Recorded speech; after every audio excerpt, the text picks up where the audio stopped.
They won their last 2 games now, Brighton, including an absolute thriller, which I experienced here with Matt Gale just 2 weeks ago, where Jake Tarker, in his first A-grade game for the Bombers, kicked 4 goals, including the match winner. We'll see what type of impact he can have today. And, well, as for Glenunga, they've got Bo Schwartz back, and he's missed a couple games, which arguably cost them a couple close ones. They've only won a single match out of their last 3, so they're looking to get another streak going again, but they did end their losing streak last week with a close call against the Sacred Heart Old Collegian side. And just an update for those curious, the Div 1 reserve score for this game was 1 goals 5-11 Brighton to Glenunga's 9 goals 9-63. So pretty comfortable Glenunga Rams win in the reserves. Let's hope that the A-grade result will be a little bit different though, Beck. Yeah, I think they'll absolutely be hoping to improve on what we've just seen. I mean, we've got to mention the conditions out here. The oval itself is looking pretty horrendous. The centre square area, I'd say you'd be looking at nearly some ankle-deep mud in some areas, and having played in conditions similar to this, it can be really hard to get off the mark, hard to push off, hard to get that, quick burst of energy. Both of the goal squares also covered in mud, and we've both been watching the reserves here. We've just seen the mud flying everywhere, so I think it will be which team can adapt straight away to these conditions. What do you think, Indy? Yeah, it will be a difficult one. I mean, I overused the joke about a pig pen, which I've used a lot with these muddy grounds, but this is more of a tar pit. It's torrential down there, particularly in that centre square, but it's all over the shop as well. No matter which wing you're on, no matter which goal square you're in, the entire forward arcs look completely covered in mud. So you're not going to be able to bounce the ball very much today because it'll just stick to the ground. It's very unpleasant. It'll be like cement. And I'll tell you what, we're going to find it hard to tell out the numbers by the end of the afternoon because they're probably going to be covered in mud. It's going to be difficult to see the back of their jumpers that way if they're rolling around everywhere. Yeah, absolutely, especially on those Brighton lenses. They're already mostly black. Once that number gets covered up, I think we are going to be struggling. But yeah, we're struggling for patches of green grass in the area. We're just watching both teams warm up at the moment, and they're both very much warming up outside of those muddy areas, so probably smart thinking from both teams there. Not much healthy grass left on Brighton Oval, but we will say the conditions are still very good today. A bit of overcast has crept in this afternoon, but we're expecting mostly sunny, and a lot of the wet weather from throughout the week has faded. But it is July, and July is known to be one of the coldest and toughest months of football. This is the month of football where you can really establish yourself as a contender or fall out of contention. Right now, Brighton are in the mid-table period. A 3rd consecutive win could really help with their top 5 chances, especially considering how vulnerable Tea Tree Gully have become. And Glenunga, well, they're looking to stay in touch with the top of the ladder, Prince Alfred Old Collegians team. They do not want to ease off of that train because they want to build back some momentum again. With Bo Schwartz coming back, keep in mind that he's on 8 roll the dice votes as we speak, alongside Abe Davis. So Glenunga with a lot of features. And Nigel Osborne's also on 8 votes. He recently crawled in with a very good performance last week against Old Iggy's, and he also polled potentially a couple, although yet to be decided and announced, against Tea Tree a couple weeks ago. So just giving you the update there. It'll be very interesting to see how things play out with this Brighton team, because they've actually grown a lot of interest around the way they're playing. And we're just getting a look at the toss now in the middle, paying close attention to who's going to elect which side. Of course, kicking into the sun will be to the left of screen today, and probably a little bit more mud, although it's not much of a difference. So up goes the coin, down the heads go. Otis Carthy back in the centre as well, serving as potentially the step-in skipper for today. We're hoping to see him hit the floor running. We obviously factor in that fatigue. He has pointed left of screen. That's where Brighton will be kicking. What are your predictions for this game, Beck? I mean, based on form alone, I'd say Glenunga with a comfortable win. I've seen Glenunga quite a few times this season, and once they get rolling, they're pretty hard to stop. So I think if Brighton want to have any chance in this game, they've got to start very strong. They've got to, stop some of those key forwards that Glenunga have pretty early. Otherwise, I think we're in danger of seeing a repeat of the Twos game where Glenunga just really ran away with it, and it never looked like Brighton was in the game, unfortunately. So I'm going to have to back in a strong Glenunga win here. Yeah, it will be interesting to see if this is just one of those kryptonite type matchups that doesn't really seem to favour the Bombers that well. But the recent form they built is difficult to ignore. They're really hoping to kind of strike something. And they didn't smash Old Iggy's last week, but tell you what, not a whole lot of teams actually come off smashing Old Iggy's. There haven't really been too many one-sided 10-plus goal wins this year. One of the few exceptions, of course, was the round one game between these two sides, and that'll obviously be one that potentially sets the tone for what the homework would have been going into this match. They're continuing to practice routines here, both the teams likely to get back into their own huddles at some point. And as we said, the actual conditions today are all right, but that won't stop the ground conditions from being torrential. And tell you what, well, the lacrosse oval in front of us, the grass quality looks good. The rugby oval behind us, with the exception of a few rough patches, also looks pretty good. It's actually the footy oval that's probably stood at the worst, and that could be to do with the physical brand that Brighton play. But we're about to get underway. The team's huddling up now. You are watching the Make Sure Ratify Adelaide Footy League live stream. Don't forget that we live stream all of the matches each week in the Adelaide Footy League Division 1, and one of the few leagues across Australia to do so. This is Indiana Rogers and Rebecca Northcott from Brighton Oval, hoping to give you the latest updates on the action today. Well, it's not a good day. Well, not a good day to be a midfielder, though. I think pumping yourself up to run into that absolute pit of mud would be a bit rough.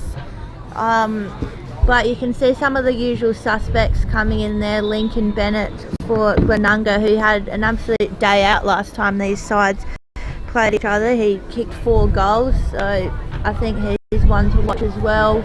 You can see Tom Wellesby going down forward for Brighton. He's having a great season. He's in the top 10 goal kickers, so be interesting to see which of those players, you know, stand up today. There's quite a few good, you know, top tier players in both sides indeed.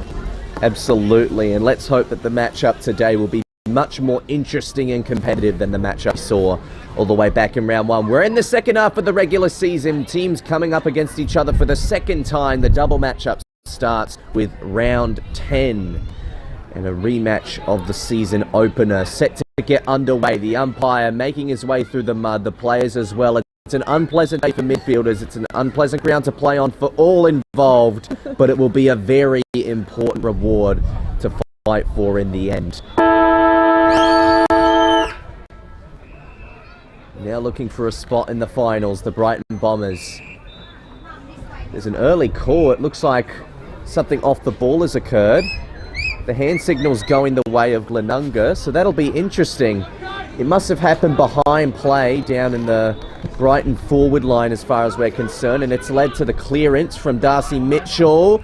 An accurate kick there from McMahon finds its way to the intended target, and that just shows how costly an off-ball free kick can be. We're not even really sure what it was for in the end. We just saw the hand signal come in from an umpire on the far wing, but now we see a set shot opportunity for Glenunga come as a result of that.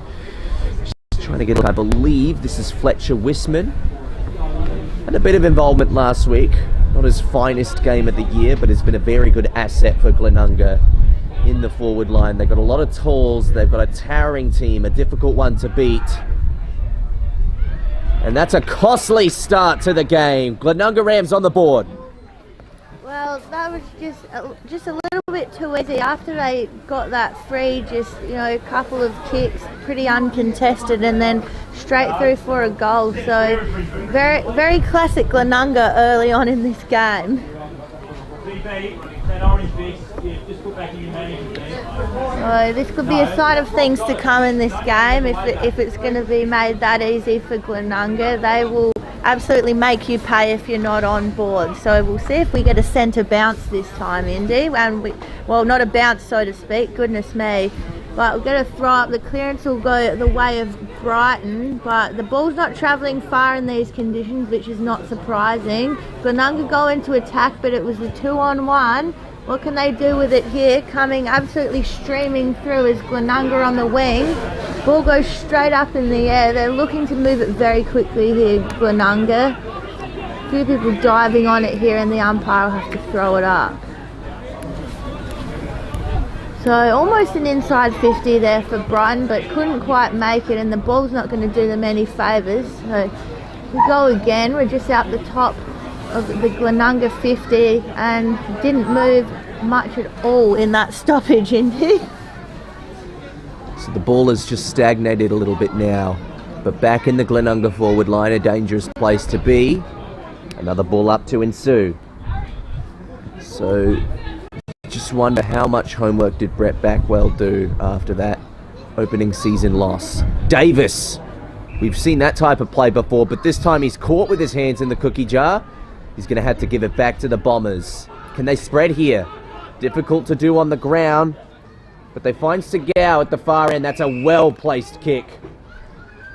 So Jarman Segal looks in, twists around the body, hooks it around on the left, maybe too much. It's not going to bounce too much in the forward line. Can they crumb it? They've got numbers, trying to weave their way around. Justin Evans takes a ping at it, but it won't make the journey and be marked by the last line of Glenunga's defence. It was, and they're very good at that, Glenunga. They're always set up behind the ball, ready for that quick kick out. But good to see some attack on goal there by Evans. So they'll try and clear it out now. Great punch came across from Segal, who we saw earlier. So Brighton look to go back in, but it'll be Davis gets the quick kick off the boot. It's cut off now by Lloyd for Brighton. So they were ready for Glenunga to attack there and just did very well to stop their run there, Brighton. So Glenunga's still trying to attack. Davis involved there, comes out through Bilby. He's one of the best for Glenunga across the season, I think, from the games I've seen. Here they go again. It's with Darcy Mitchell. He's got a teammate there running through. I think it's Wisman again. Been very active early. Tries to centre the ball, but the ball is just not going to go anywhere in that absolute swap. The umpire's made a call for holding on there. So maybe just a little bit lazy there from the Glenunga attack. Brighton trying to get it out of that danger zone, but it almost kicked it straight to the hands of Prosser. You don't want it anywhere near him. Here's Davis coming through for almost an intercept. He's still going. Parsons for Glenunga sends it high, high, high. Almost a one-hander mark there to Darcy Mitchell. Oh, we're seeing highlights, almost highlights already here. Brighton just desperate to get it out of there and managed to get a mark there in Blake Higgins. So Blake Higgins elects to go long. No mark for Segal this time. Aggressive tackle from Illingworth to compensate. It'll be a ball up on the broadcasting side wing. Scoreboard just reads the single goal for the Rams. The Bombers doing a little bit of a better job defensively thus far. Can they keep it up? Davis ducked into the tackle. Umpire said holding the ball. He said he had prior opportunity. Bit off a little more than he could chew there. Chris Broadbent to take the free. He'll walk all the way back to the boundary line because he's indecisive. It'll give time for the Glenunga defence to set up, and well, that just shows the indecisiveness. They've retreated territory. Jack Plenty now in the defence for the Bombers. He might go a little bit longer. He'll run his journey. He nearly turned it over. In fact, he does. Davis quickly with the snap. Goes back forward. Oh, defensive effort there from Broadbent, was almost flipped out of it. Now the efforts from Glenunga will be important, and the finish from Harry Prosser. Another goal from a costly turnover.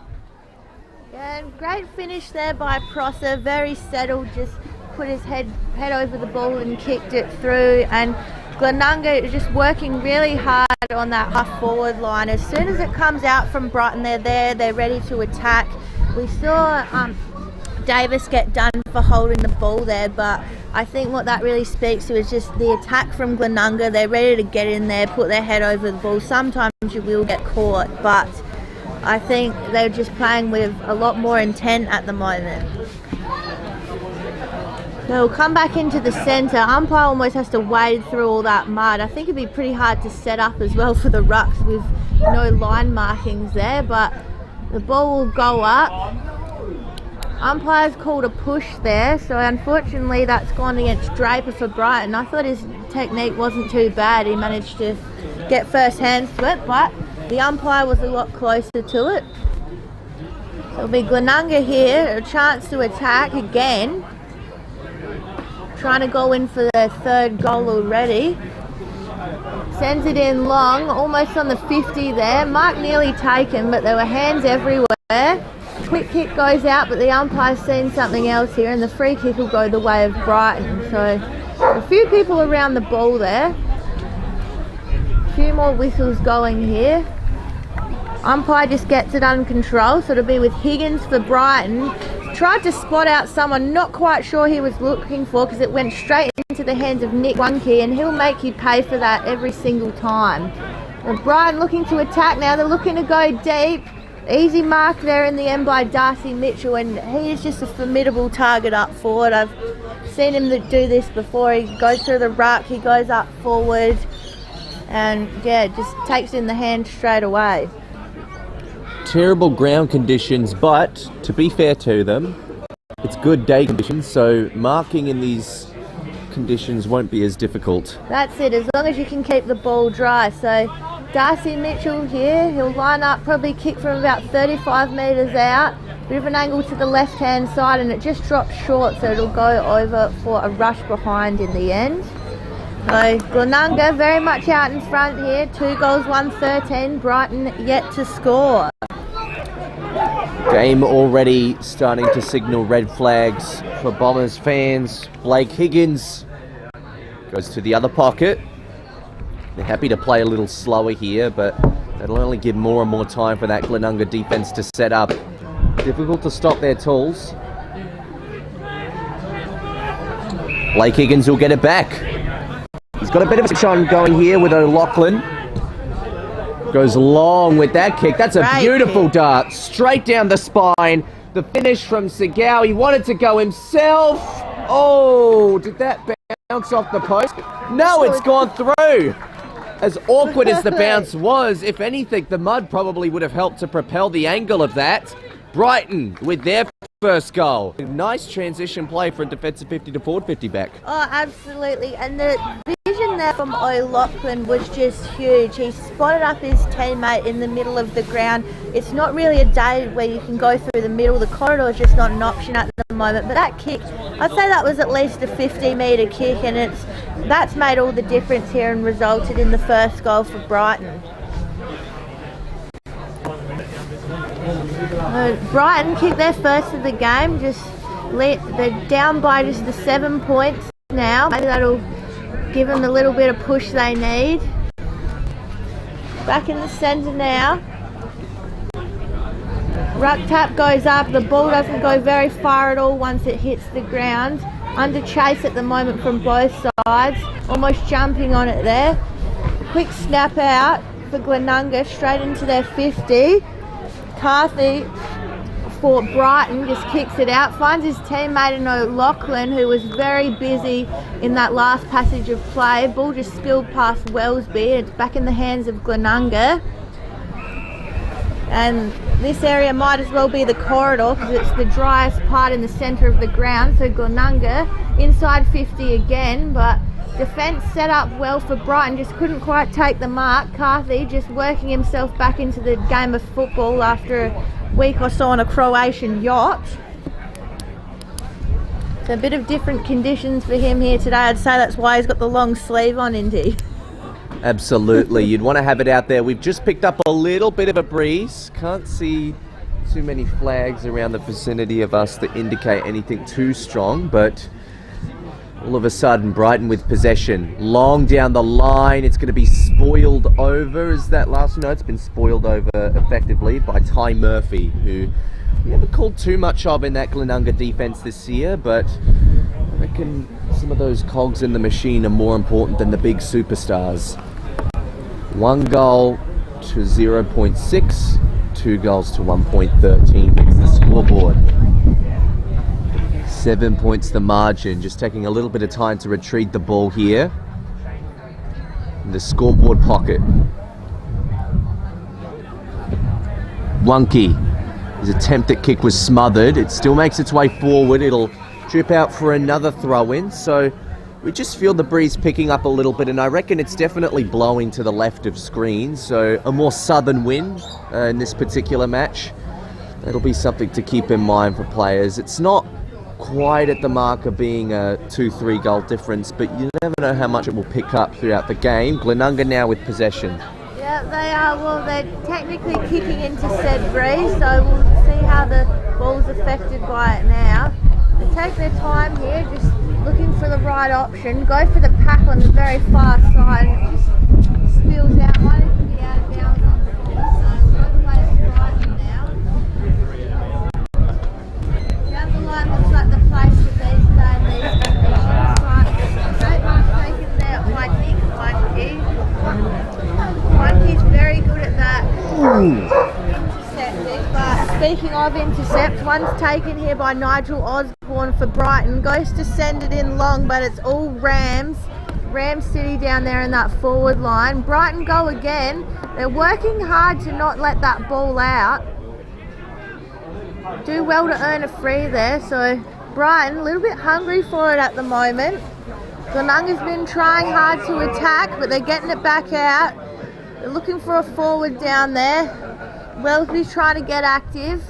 Quick kick comes out from Glenunga, heading towards the forward line. And we'll just end up with a stoppage just outside of the Brighton 50. I think they need to lock it down this end here, Indy. Absolutely, that's what they'll be looking to do at the very least. It'll be a fair obstacle to get there. Ball tucked in under. The Bombers midfielders really rushing in to try and scavenge what's left of this quarter and make it effective. It's actually on one of the less muddy patches of the oval, but that could change if it stays here, because as we know, the ground is a bit sensitive at the moment. Osborne, he's had a lot of early impact. That's not his best kick though. Ty Murphy with the intercept. In the scoreboard back pocket. Oh, he's turned it over. Wow. That was a basic 50-meter kick not executed correctly. And they've tried to get the switch on here. The Bombers temporarily keep it alive. Can they work some magic through O'Loughlin? No, not quite. The defensive efforts of Glenunga just trailed, but it's been turned over again. Through all of the chaos, we have a set shot now, a moment to take a breath. It's Brighton's way. A very favourable angle, maybe not so much distance-wise. Let's see if the mud affects his run-up. Just taking a look at who it is. That looks like it's Illingworth. So we've seen a bit of him this season. Usually pretty reliable in front of goal, but as you said, it might be the distance. Well, he has got the win favouring him, however light it might be at the moment. Oh, he's kicked it into the man on the mark. Well, he stood too close to him. Now they're going to have to earn it the hard way. Higgins goes deeper. Oh, goes over the head. Wellesby with the snap. Just misses to the near side. And that's the first minor score for Brighton. 1 goals, 1-7. 2 goals, 1-13. It's a 6-point game, Brighton Oval.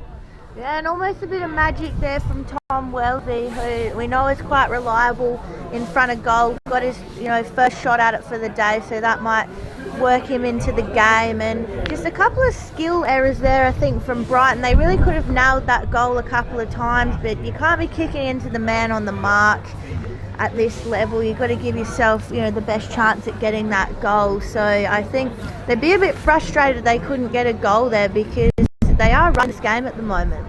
Taking them a while to retrieve the ball as well. Yeah, we have seen that a couple of times. Seems to be eluding that net down there, which you think would be able to stop it. So a bit stagnant on the field at the moment, as everyone's had a chance to set up and find their man. Big Glenunga with the kick in. What can they do with it? They're trying to hit that dry patch of the ground here. Look at, a lot of players flying up there. Hasn't really gone to any advantage. Glenunga just trying hard to get through there, and was worked very hard in the tackles there by Otis Carthy, so he'll end up with the free kick there.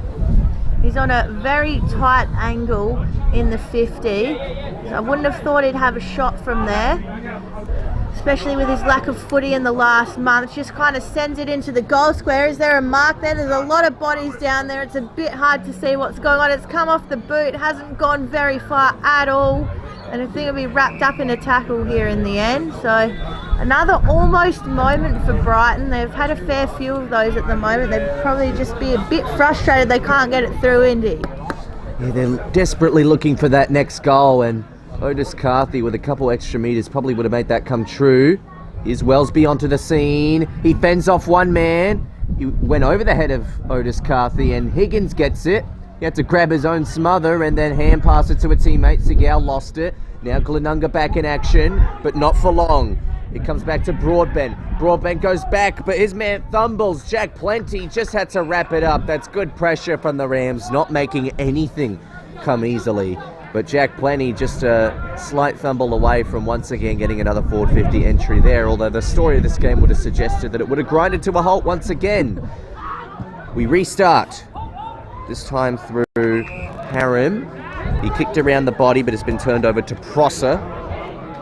Sir Harry Prosser goes along, lets the wind carry that kick. Wasn't particularly accurate with his decision making. Now the Rams want to use the corridor. They do so. Off at the left, there's been an off-field free to the dismay of their fans. That'll come back to what looks like chipping it off as Butterworth. He gets it inside 50. Extra numbers here for the Bombers. Can they tackle effectively and win it back? It'll grind to a halt instead, but it's back in the forward 50 for the Rams, which hasn't been the case for the past 5 minutes of the game or so. No, it hasn't, and Brighton worked very hard to lock it in and just could not convert at all. So it'll be a bit disappointing if Glenunga comes straight down and managed to score it. Bilby is very strong there, just throws it on the left boot. No one in sight though for him, unfortunately. With Brighton, they've got to work hard here. They're under siege. Goes back to Carthy, who's been active early in this game. They had numbers there, but the numbers were all for Glenunga. Bit of a smothered ball there from Davis. Umpire seen her holding on free, so that'll split everyone up at this stage. It's Evans now. Where's he going to go? Just bombs it long. That's about a 50-metre kick. Straight into the hands of Sam Onkey, and he will mark those all day, every day. He's a very solid defender for Glenunga. Just racks up those possessions behind the ball, just reads it so well. He sends it long, almost back to where it came from, and it's the same story, just a bit of kick to kick here, and same player again in Justin Evans. So playing their own game out there is Evans and Sam Onkey. See what he does with it this time. Evans goes long again. I hope Onkey's not there. He'll be looking for it. Bilby was under the search for it. Here they go again, Glenunga. They dare to go through the middle. The conditions in there are awful. Schwartz just tries to navigate through that mud. He manages to do it. Gets the handball off, and it's going to go long now. Here comes Glenunga holding the ball surely. And it is. So great defensive effort there from Brighton. Did well there, because I think that could have been a certain goal. So Brighton absolutely putting up a fight here. As I said earlier, they wouldn't want to let Glenunga get out to a huge lead early in this game, because it'll be so hard to get it back. So Brighton, they send it long down the line, down the far wing. Had a few players under it, just couldn't quite take the mark here. But they'll gain some distance, and they'll just keep trying to push forward again in deep.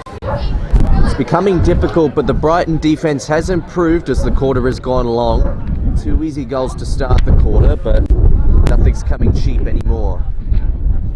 Schwartz, good to see him getting involved again in the Rams midfield. He helps his team to keep it alive, although that was a great effort from what looked like Kennett. Abe Davis had to give it up. The Rams will take another ping at goal. Wow, look at how heavily the wind is working against that kick. And what a smother to go with it too. The Bombers defense knows how to get it at this point. Oh, and there's going to be a high tackle call. It'll go the way of the Rams. Fletcher Wisman. It just looked like a bit of, awkward bump in play, and, players just running into each other, but probably just, some high limbs in there might have just caught Wisman give him the benefit of the doubt there.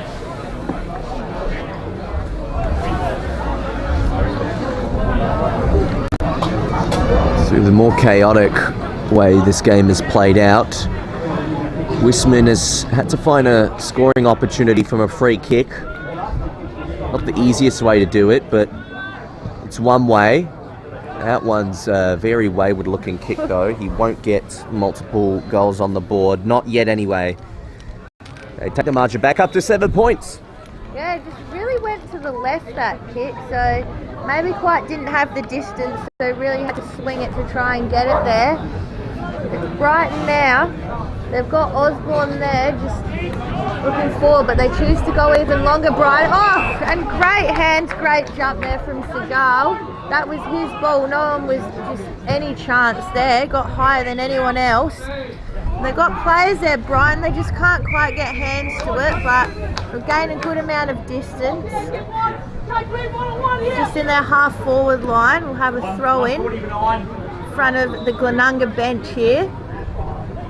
A bit of a stalemate here at the moment, both teams. Just we've seen a lot of back and forth here, not a lot of scoring since early on in that quarter. Glenunga got numbers here running through. Davis has been picking them out of packs all day very well, has Davis. It'll be picked out now by Brighton. Goes on the boot of Illingworth. Just sends it long. The ball does not go anywhere. Wellesby runs over the top of it. Bit hard to judge where the ball is in these conditions. So Glenunga, they're on the run now. Zach Smith, he's marked it on the wing. He's got to waste some time here because there's no real players that side of the ball. He has to send it anyway. It's almost a 3-4-on-1 down there, and Brighton will intercept that quite easily. So just needed their forwards to push back a bit further there, did Glenunga. O'Loughlin, he's got time, he's ready to launch. The smother came from Bennett. It just slows down that ball. That's all they need to do at the moment. Glenunga. Kennett sends it long again. Set up behind the ball very well at the moment are Brighton. And it will be a mark down there to Seagal. He's been everywhere at the moment. Sent in the direction of Carthy and a few others. Wellesby in there. Tries to bust the pack. Doesn't quite get it. Mark on the top of the 50, Glenunga, sees someone in the middle, and it's straight into the hands of Schwartz, someone who you were looking forward to seeing today, Indy. Absolutely. He was definitely a major contender for one of the biggest and best in the league until he missed out on a couple weeks of football, but he could get straight back into it. He only needs a couple more 3-vote performances to get right back at the top of that individual race. Well, that's it. We're only halfway through the season, so we line out here on the siren just as we hear it go there. So at quarter time, this will change the margin. Schwartz lines up, ball looking very low, pretty accurate, but just dropped very short there from Schwartz, so there'll be no score. So at quarter time, 2-2-14 Glenunga, 1-1-7 Brighton.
Welcome back to Brighton Oval. It's quarter time and it was a pigsty fight in the first quarter. 1 goals 1-7 and 2 goals 2-14.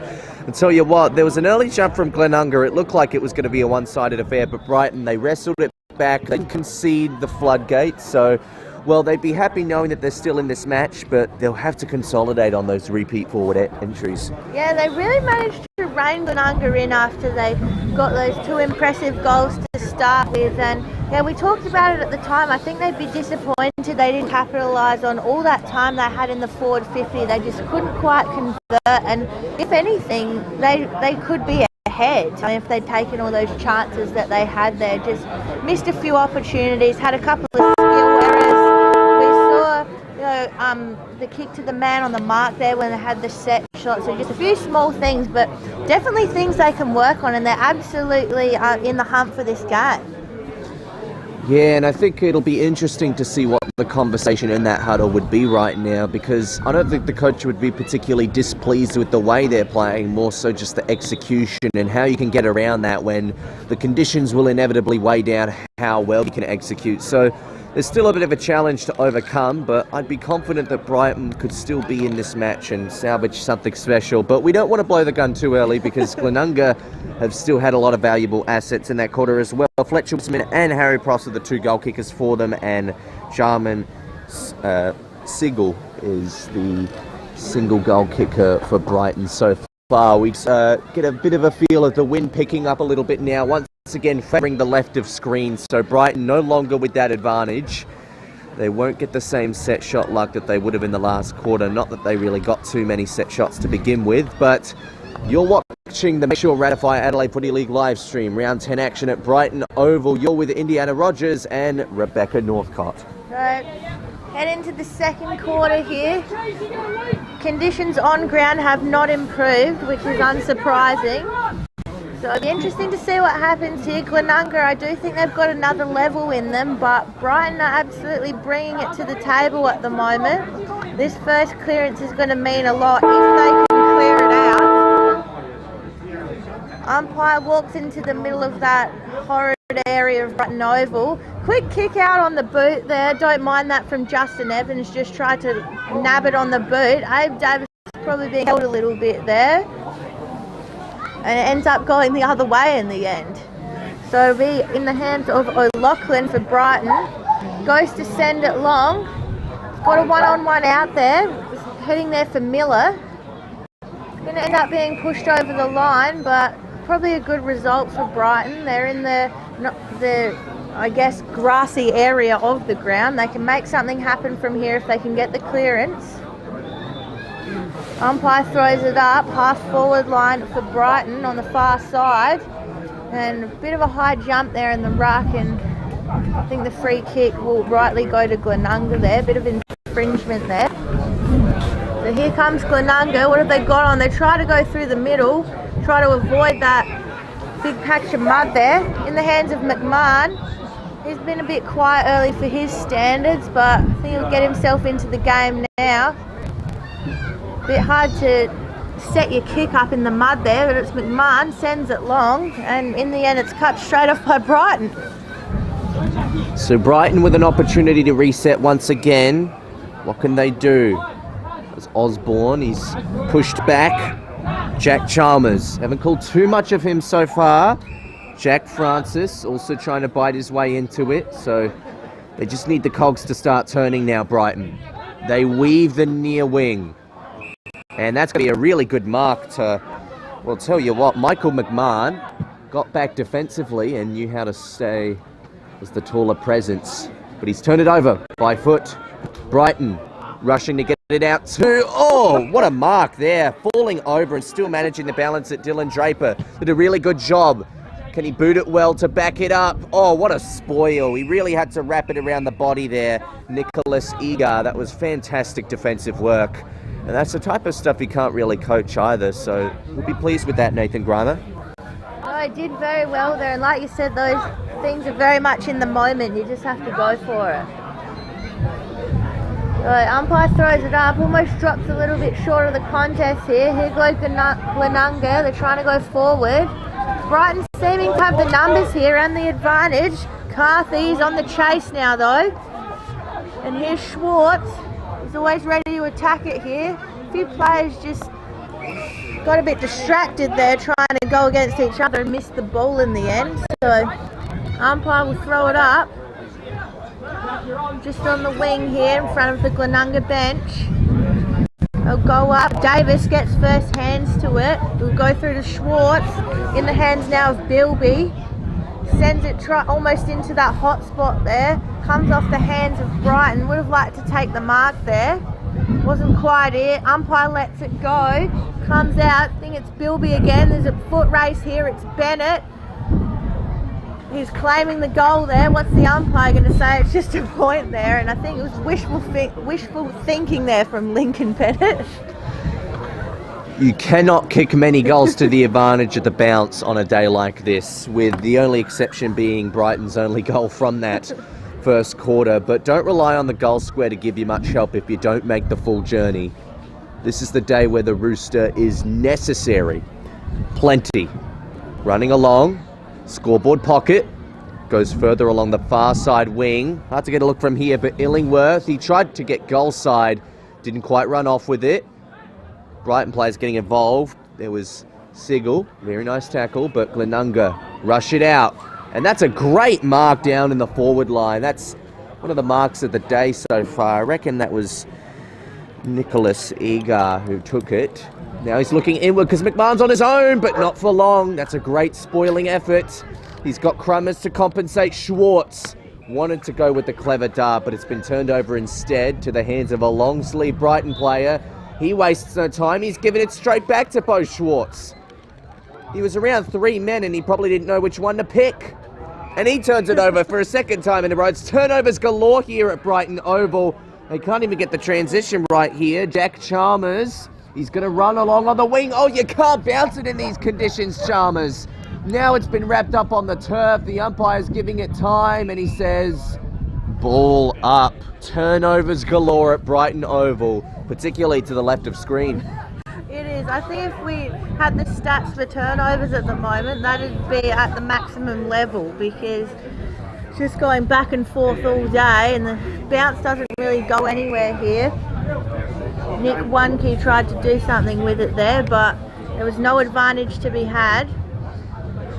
So we'll have another throw in, similar spot here.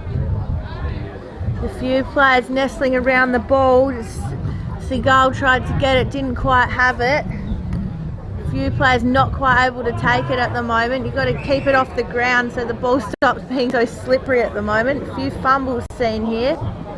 Might be adding to all those turnover numbers. Bit going on off the ball here, but the umpire just throws it up and says get on with it, and that's what Abe Davis does. He tries to get on with it, sends it into the forward line. Brighton were ready for it though. Got a lot of endeavour here, Brighton. They just don't want to let Glenunga get it in their 50, and it earns them a free. So good intent here at the moment from Brighton. They're just struggling to break through this defensive half though. They try to switch quickly again, get to the near side. Players starting to flood the wing, but they're indecisive if they want to use it. They retreat back to the hands of Jack Plenty in the back pocket. Long journey from the goals from here. And wind blowing against him, that'll probably make the traversal game a lot more difficult. So they don't want to be in this defensive position. Jack Chalmers, here he is again. Similar ball users in this match so far. They go further down the wing, but that's all the way out on the full, and I don't really think you can blame the wind for that. It was just less than stellar kick. So it will come into the hands of Samuel Smith. He'll look on, assess the options. Abe Davis offering the short lead, but he wants to go longer. Smith does go longer, and that's a fantastically positioned kick for a very nice chest mark taken by McMahon. He turns around and goes, and I reckon, has that mark just been juggled over the line? No, it's paid last touch. Unfortunately, no set shot to come out. Brighton back with the ball. Look, they asked for it. It was Wiseman again, I think, and he's been very active down in that forward line. And Brighton just looking for some reward for effort here. They've worked really hard in defence and just cannot get it past that half forward line at the moment. Mark's taken here by Warner. They've got a spread. As I said, they're working so hard in the defence here and just not getting much reward from it. Struggling to find options when they're going up forward. They send it forward. O'Loughlin tries to get up there. They've got players streaming through. They've got to move fast here, Brighton. They're under siege. Is it going to work for him? It's with Davis now. Gets down nice and low to Schwartz. Good intercept there by Higgins from Brighton. Again, it was almost all going to start happening in the Glenunga forward line. We've had a collision here in front of our commentary line here. We've got a Brighton player down grabbing at the knee, which doesn't look great. So I hope they can get him off the field and get him some treatment. Play still continuing here. Wiseman jumped on the ball there. Umpire's going to say that's a ball up, and unfortunately still got a Brighton player down on the edge of the square here, so hopefully they can get him off the field safely. Ball's trapped in the Glenunga forward line at the moment, and looks like the umpires are going to stop play finally. Calls for the stretcher. Don't like to see things like this happening in footy. We're all playing footy for the fun of it. Don't like to see anyone getting injured. So unfortunately we had to bring out the stretcher at this point. But as the game stands at the moment, Glenunga 2-3-15, Brighton 1-1-17. So we'll just have a little bit of a stop here, and be interesting to see if this changes the mood of the game here, Indy. Well, sometimes it can motivate the team victim of the injury to really spark something special, but sometimes it can also throw the coaches into disarray and switching magnets. You don't know which one it'll be, and we'll find out after this very unfortunate player is taken off. It's a tough sight to watch, Jack Chalmers, because he's been having a lot of involvement in this second quarter. He's been getting quite a bit of the ball. He's pivotal to their half-back movement, so a defensive blow will be coming straight off now. Thankfully, he was on the near side wing, meaning that it was easy to get a stretcher. A lot of the play on the far side, so it wasn't too intertwined. You can see Charman Sigel now coming onto the ground. Feel for the guy, looks like he's in a bit of pain, but good to see some assistance from the Glenunga officials as well, just to get him safely off the field. So, good teamwork there from both sides. So hopefully not a serious injury. Thoughts are with Brighton there. So we'll try and resume play here. Can be a bit rattling when someone goes off on the stretcher like that, but we've just got to get back into it. And umpire had to be almost talked into that one there, but it was definitely holding the ball. Just trying to restart himself as well. But Brighton here almost look to go through the centre. They'll go to the far wing. Had some options there, but no mark taken. Ball in a bit of dispute here. Brighton's got numbers, just can't quite finish off the handball. Glenunga, shot on goal, and it's just off to the right hand side. So Glenunga now moved to 2-4-16, Brighton 1-1-7. So they're at least creeping up a little bit now, and those points will be handy on the scoreboard considering the context of how low scoring this game is, but they're not consolidating on those opportunities. Neither team has done so at this end, but here's a kick into turnover. This could start something. Tully Kennett had a blinder against this team last time he came up against them. Goes deep into the pocket. No mark taken. It'll instead be rushed over the boundary line, and probably as an act to once again take an extra breath, because they've got a bit of thinking to do now. No Jack Chalmers means that their half-back play will have to be readjusted. It'll be more difficult to get out of the defence this way. It was already hard enough as it was. Ball thrown back into play. Scoreboard pocket. And players just once again salvaging, taking the ball to turf. As Rebecca takes a look with the binoculars here, we're trying to get a good view of what's happening. Darcy Mitchell has switched into ruck position. He gets the tap, almost to advantage, but not quite. Could see Otis Carthy trying to get involved. He's got the long sleeves, and well, that's because he would be very chilly after his overseas trip. Look at the snap around the body on the left there from Zach Smith nearly turned out to be something special, the defender kicking a goal. Instead, we're up to 2 goals, 5 now for Glenunga. They haven't quite broken away with this match yet. Look, I don't want to ask for too much, but I wouldn't mind seeing a goal in this quarter because we're at 3 points to nothing at the moment in favour of Glenunga. Bit of a scrappy contest at the moment. Glenunga look to go inside 50 again. They've got targets there. It's in the way of Schwartz. He just can't quite pick it up there. He'll get it out the back. Schwartz again, seeing a lot of the ball at the moment. Ball sent up quite high, but they're able to take the mark there in the end, Glenunga. Be a difficult shot here. Being pushed out very far to the left, but definitely going to take the set shot here. It's with Bilby. He's been very much in and around the ball today. I'm surprised his Guernsey's not dirtier because he's always at the bottom of the pack. Bilby for Glenunga. He should be able to kick from about just over 30 metres out. He's on quite a tight angle on the left-hand side here, but he's got the left boot. Sends it in the direction, but just stays a bit too far to the left. So we hit our 4th point of the quarter. Glenunga moving to 2-6-18, Brighton 1-1-7. We're still seeking that first goal for this quarter, Indy. Yeah, we may even need to wait another quarter or 2 to get it. We may even need to wait another game to get it at this point, the way it's playing out. Who's going to break the trend first? Oh, nearly came out the other end, but Brighton have got the numbers around the ball. So now it's up to an 11-point margin. And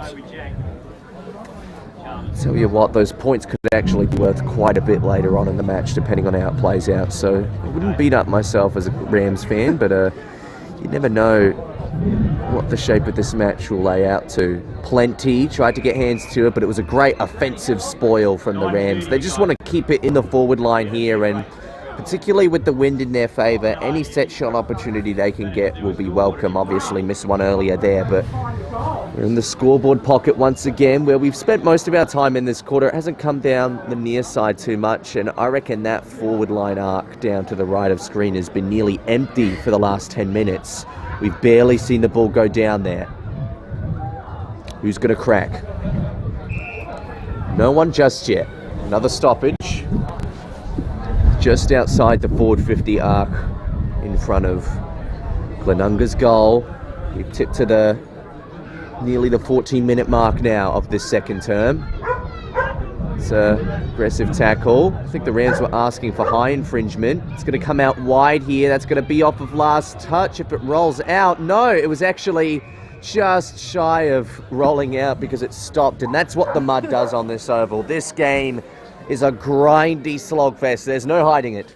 Oh, absolutely. We are not going to see, the heights of the last time these teams met, where Glenunga kicked 20 goals. I think we'll be lucky to even see 10 goals between both these teams by the end of this game. Completely different conditions, completely different performance from both teams here. Brighton looking to go forward here. Cut off well by Glenunga, but they won't let it go here, Brighton. Just really good intent for the ball there. They did not want to let it go back into that Glenunga 50. They're doing well here, Brighton. They've got to hit a target here by foot. They've got one there. They managed to hit it. Must have heard what I was asking for there, Brighton. But it's gone into the man on the mark. They've got to attack it here now. It's going to be a bit hectic in there. Umpire says holding on. We'll go the way of Brighton. It's in the hands of Evans now. He's got some targets up forward. What's he going to do with them? The defence is strong here by Glenunga. Plenty of hands in there for the spoil. They come out with it, Brighton. It's a bit of a 2-on-1, 3-on-1 situation here. Desperation there from one key of the Samuel variety. Just very level down there. And it'll end up in the hands of Tully Kennett for Glenunga. So really fought off a real attacking Brighton there. I thought they might be able to make something happen there, but they didn't. It'll be Nick One-key now. Sends it long, almost a bit of a specky attempt there. We've seen a lot of almost moments today. Glenunga trying to go forward here, but Brighton just cutting it off and pushing out. And we've got a bit of a pocket of Glenunga supporters down there in that far left-hand pocket. So I think they'll be dishing out a bit of advice towards Brighton there. The 19th man, as we like to call it, but I don't think any extra man could really change the pace of this game right now. You could add 2 extra teams onto the field right now and it would only make the flood even worse. It's dry weather football at the moment on a wet weather turf, but the players definitely feeling the ground more than the air. There is a bit of a nip in the wind though, still blowing towards the left of screen. We've got another ball up coming. So 16.5 minutes gone and we are yet to have a goal in the second quarter. We might not get one. And we'll be lucky at this stage if we get one from either team. Once again, grinding to a halt. You can see Justin Evans getting around a lot of those stoppages and enforcing quite a bit of tackling pressure. He knows where to put his body and when. He went reaching for it there and didn't quite get it. There's a toe poke off the deck. It's come full forward. Can they make something out of this, the Rams? Not quite. There's going to be a ball up in front of the goal square. Oh! Tried to get it off the line. It's seen over for a minor score from Jarman Sigel, and now it sees the margin up to 12 points, 7 points to 19. This game is a hard one to watch. We won't shy away from it. It is.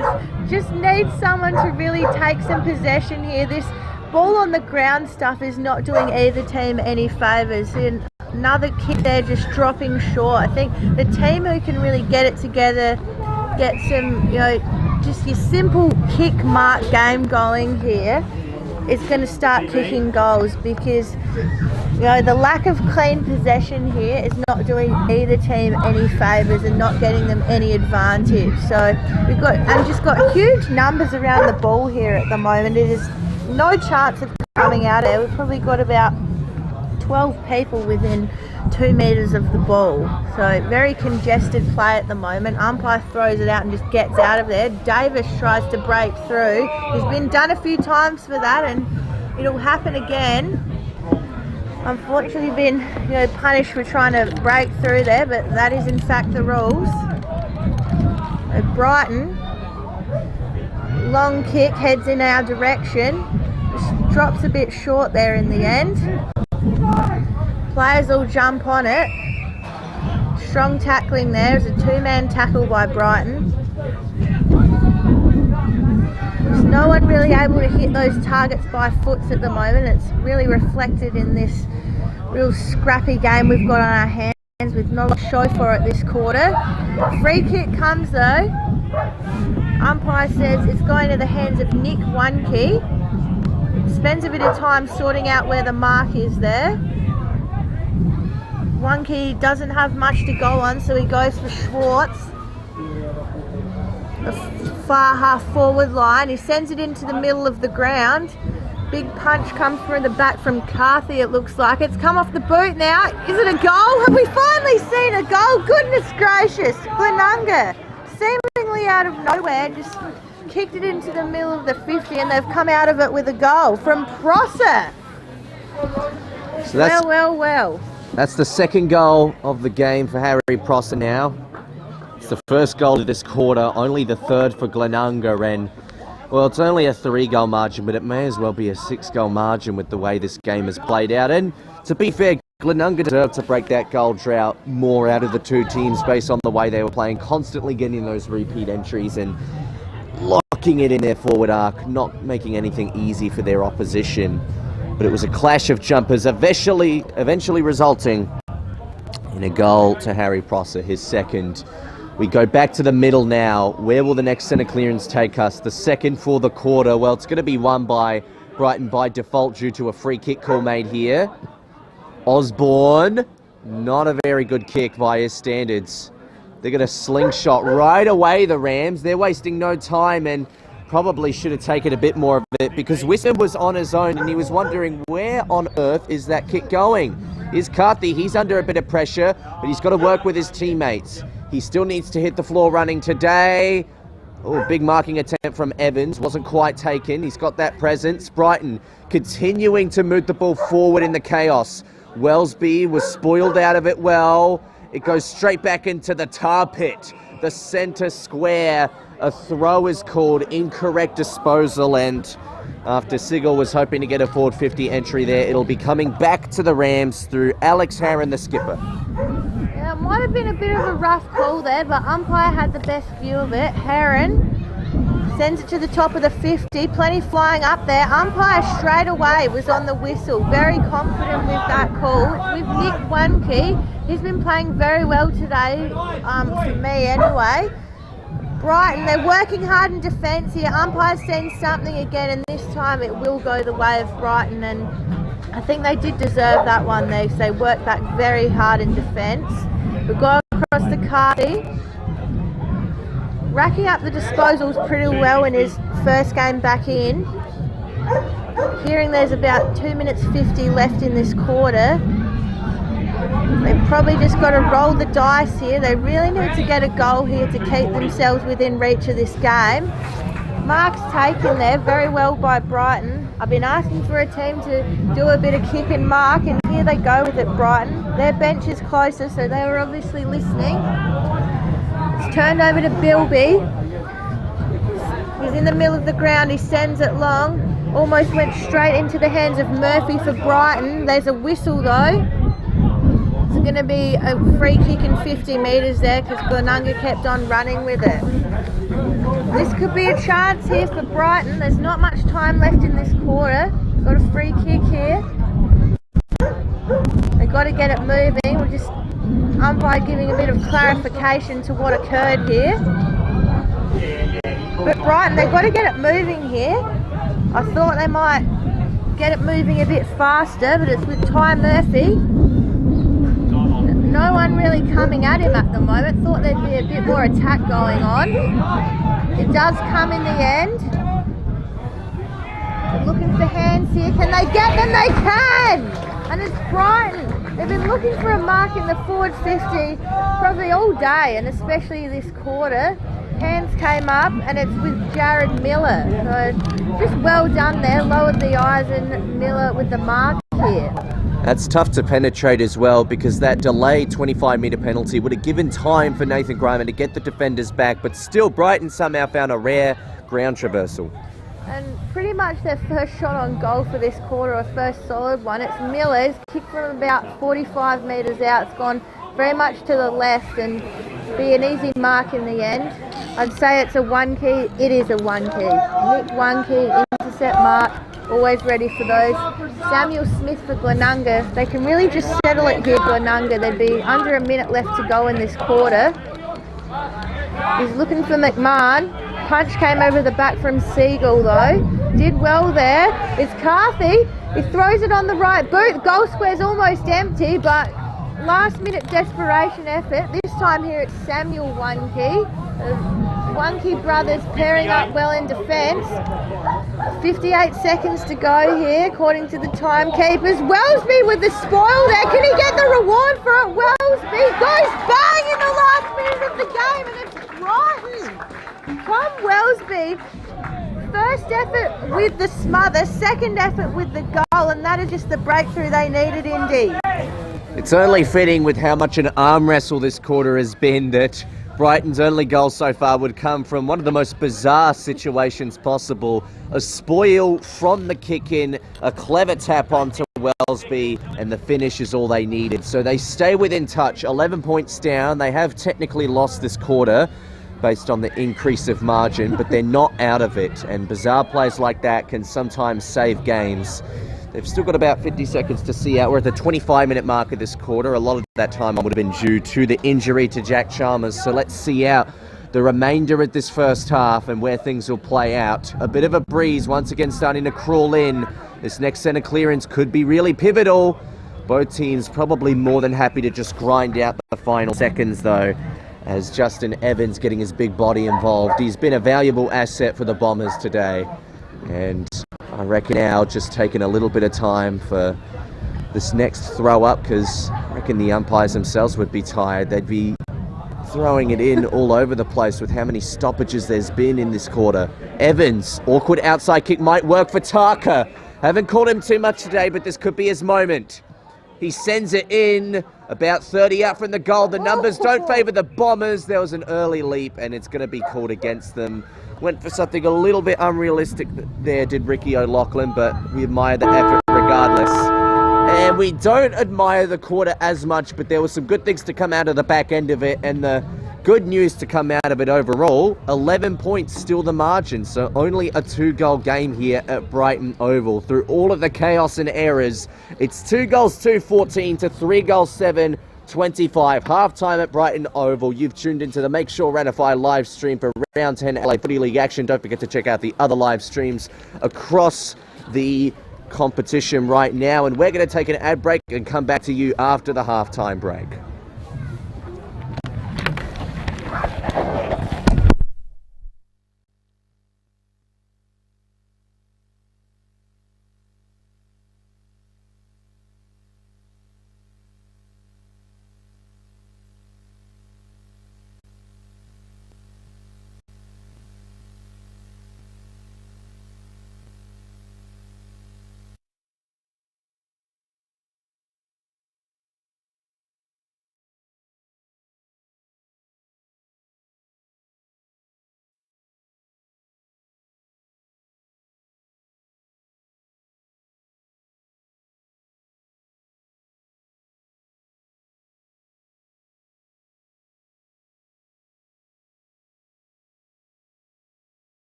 Northcott. We'll tell you what, it was a grindy, sloppy, dewy, icky, well, many unsavory adjectives you could use for that first half, but one good thing to come out of it is that it's left the game well poised, 11 points only, and we talk about some of the better players today, obviously. Jack Plenty's been pretty good in the Brighton defence, and Jack Chalmers was also very good before, unfortunately, coming off with that injury. We wish the best for him. Ricky O'Loughlin's had some moments. Of course, they're only two goal kickers, Thomas Welsby with the finish, and, well, Gum and Sigel's probably been their best player, one of the contenders for the beanie if Brighton find a way to get through this game. Who do you think some of the best Glenunga players have been back? Sure, I mean, I've really enjoyed the game of Nick One-Key. He's come through the middle, done a bit of rucking, and he's been basically unstoppable in defence as well, similar to for his brother in Sam One-Key. I've also liked how Thomas Bilby's been running through the middle and up forward as well, so plenty of contenders on both sides, and I think it will very much depend on who steps up in this second half, because as you said, the game's still anyone's based on the score and how things have been playing out. It'll be an interesting contest in the second half, and the third quarter, sometimes called the Premiership quarter, because when the game's on the line, the teams that are desperate to shop it out early are the ones who will come to show in the early stages of the third and put it away, allowing for the fourth quarter to rest. But it can also get a struggling team back into it. It could be one of the two, but, well, we'll just have to wait and see. It's 11 points. You're joining the Make Sure Ratify live stream. Don't forget, all the Adelaide Footy League games are being live streamed as well. You can tune into any of them anytime throughout each Saturday. As we arrive at the second half with a lot at stake for both teams. A final spot for Brighton and a top spot for Glenunga. Players piling in, and the contest remaining quite contentious, very, very muddy. You could see a puddle forming in the middle, and that's probably because so many players have stepped there that a lot of the actual excess liquid is probably just steeped in. So that's the most unpleasant spot, if you can even say that there is a most unpleasant spot. McMahon was actually clearing out the middle then, so that was an interesting magnet switch. They've put him on ball for a little bit, and they're still playing him around this next stoppage, so keep an eye on that. Nigel Osborne positioning himself as well. Abe Davis was tasked with the ruck there. McMahon wanted to get the clearance, but didn't make it very far. We set up for another ball up, as already approaching the 1 minute mark of this quarter. Comes out, the Rams.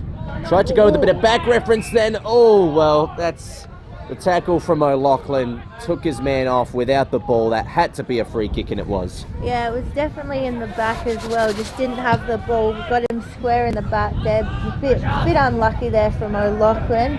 Bilby, here he goes. Just almost dispossessed of it in the end though. So we'll have a throw in just right on the 50 line here for Glenunga. Big punch comes out the back. That was through Draper for Brighton. Try to dive on it there. It was Parsons at the bottom of the pack. He was very lucky he was in a more dry spot on the ground, or he would have come up looking very brown. One key in the ruck. Bilby kind of awkwardly tries to dive on it. He might be unlucky here, and it's holding the ball. Umpire couldn't quite see where it was from his position, but the free kick will go the way of Brighton in the hands of Cheeseman Dutton. Haven't heard a lot from him today, but he'll go to send it long. Nice distance on the kick there. Few players went up, but it's One Key. He just keeps getting it. He must have heard that I was considering him for the best, because he's turned it on already early in this quarter. One Key's got a few players on here. Sends it straight in the direction of Darcy Mitchell. Unable to take it. It's Carthy. Been doing well in his return. And it's back to One Key again. He's just racking up those intercept marks nice and early. Lincoln Bennett. Thought I might have seen him on the scoreboard today, but hasn't been much opportunity. It's Abe Davis. He's got someone all alone in the square there. They can't quite get it to him, but it ends up in hands anyway. God, that almost had too many options there, Indy. Yeah, one of the few times where the Brighton defence really just opened up and was not able to man up in time. A moment of panic there, and a rare one with that at a costly time. Look, we got a number 40 here, so I'm not actually quite sure who ended up wearing the number 40, because the original one changed his number. Yeah, Noah Tyson was initially supposed to wear number 40, So, but he's Glenunga no longer wearing it. sprayed it anyway, so be no mark as a goal there for that Glenunga player regardless. But with Glenunga with the early shot on goal, quick play on here for Brighton, bit of a different tactic for their kick-ins. It works well. It's in the hands of Justin Evans. Saw the ball very easy. He's got targets ahead. The attack's on though. Almost got hit out of bounds there by Samuel Smith. I think he's gotten away with it though. So it'll be a throw in right in front of our commentary position here. We'll get a great view of this ball up. It'll be Draper and One-Key by the looks of it. Abe Davis there doing some roving. I do enjoy when Abe Davis goes into that role. He plays a bit of both. He'll come in for the ruck, but then he'll also come in and rove it as well. So he's very versatile for a big unit of a player there. So One-Key and Draper again. One-Key just tries to kick it off and it works well. Goes into Schwartz. They've got a one-on-one here. Who's it going to go to the advantage of? Mitchell's ready to attack it there, but very desperate here by Brighton. They'll push it out through Ty Murphy. It's all Glenunga here. It's going to be cut off in the end. The hands of Heron. Glenunga here. Not much movement in the forward line though. They've still got Darcy Mitchell calling for it. Just mistimed the kick there. Probably burnt their chance at goal there. The umpire says you definitely have burned it because it'll be a free kick to Brighton. Ty Murphy, it's time to put the foot on the brakes maybe for a little bit, but they did a lot in the second quarter and it didn't really work to their advantage. So if anything, all things considered, a faster game plan might be the way to go. He goes a long kick in this particular instance. It's been turned over right away. Bilby was the first one with it. It's gone the Glenunga direction. Down there was Darcy Mitchell. He managed to get it to a Crummer. They got goal side. Oh, desperate to get back was Carthy. And instead it will be finished by Lincoln Bennett. Score from turnover for the Rams. Our first goal of the third quarter as well to Lincoln Bennett, who crawls his way onto the goal kickers board. Well, I did say I was surprised I hadn't seen him on the goal kickers list. So he's come to play Lincoln Bennett and you cannot leave a player like that alone. He was just lurking there. He was waiting for that quick hands out. I think it was from Abe Davis who spotted him straight away. And Lincoln Bennett will make no mistake in that position. So Glenunga just pushing out that lead 4-8-32, Brighton 2-2-14. Enjoying your work, TV. They've worked hard here, Glenunga. They'll go through the centre again. It's One-Key, takes it out of the ruck. Will probably be holding the ball. We've seen a few of those called against Glenunga today, but I wouldn't be too down about it if I was Nathan Grimer, because it shows that they're just ready to attack that ball at all costs. So Osborne now for Brighton. He's been working hard, you can tell, because you can barely see an inch of clean skin. Jack Francis now looks to launch it into the centre, but all too easy turnover there. Just couldn't quite pick out who he was kicking to for me, and ended up just bombing it in. And here go Glenunga, trying to work on that kicking football. And here they go again, just getting their hands to it, working it forward. That's all you've got to do.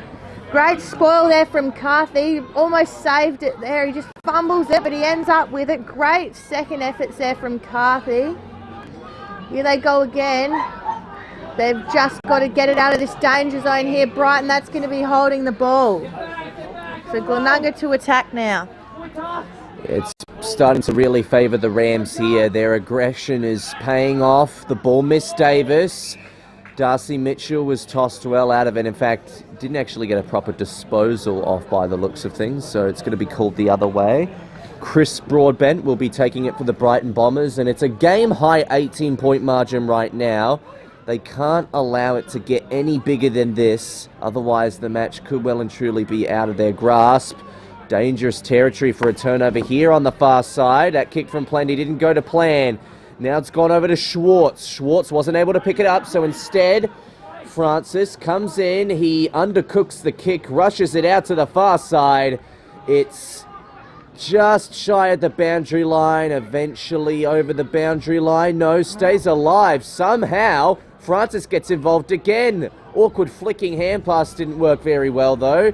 No time to think about it now. It's gone back into the Glenunga forward line. No mark taken by Ty Murphy, even though he was perfectly positioned for it. And instead a ball up at the Lacrosse Club pocket end of the ground. Well, I really should have taken that mark there, Ty Murphy. Just would have given them a chance to settle down, but it wasn't to be. They've got to do things the hard way now, Brighton. We'll have another throw, and we're still very much locked in that Lacrosse pocket. I like that name for it, Indy. So the umpire will throw it up. Mitchell in the ruck now for Glenunga, but advantage seemed to go with Brighton, but it ended up with Davis. Quick kick out there, and it'll just be a single behind. So Glenunga starting to look a bit dangerous here. They're getting a few more shots on goal, and if they start finishing off cleanly, they're just going to start piling on the scoreboard. Go to Francis there. It was under chase by Heron, but very much the kick was to advantage. So it's Francis. He's calling the play here. He's going in the direction of Tarka. Tried to get it one-handed, ended up soccering it anyway. Goes to advantage. O'Loughlin's there. He's got to go. Uses the body, uses the fend off. The kick wasn't great. It's been cut off in the end by Kennett. They just had another almost moment there, Brighton, and we've seen so many of those today. Just can't quite get those finishes happening. It's Davis. He's still bustling through there. We know he loves to do that. Here go Brighton again. It's been a bit fumbly here in these situations. They're trying again here. They're going into the middle of the ground. They've got to stay away from that muddy area. It's Wellesby. He's got a 3-on-1 here.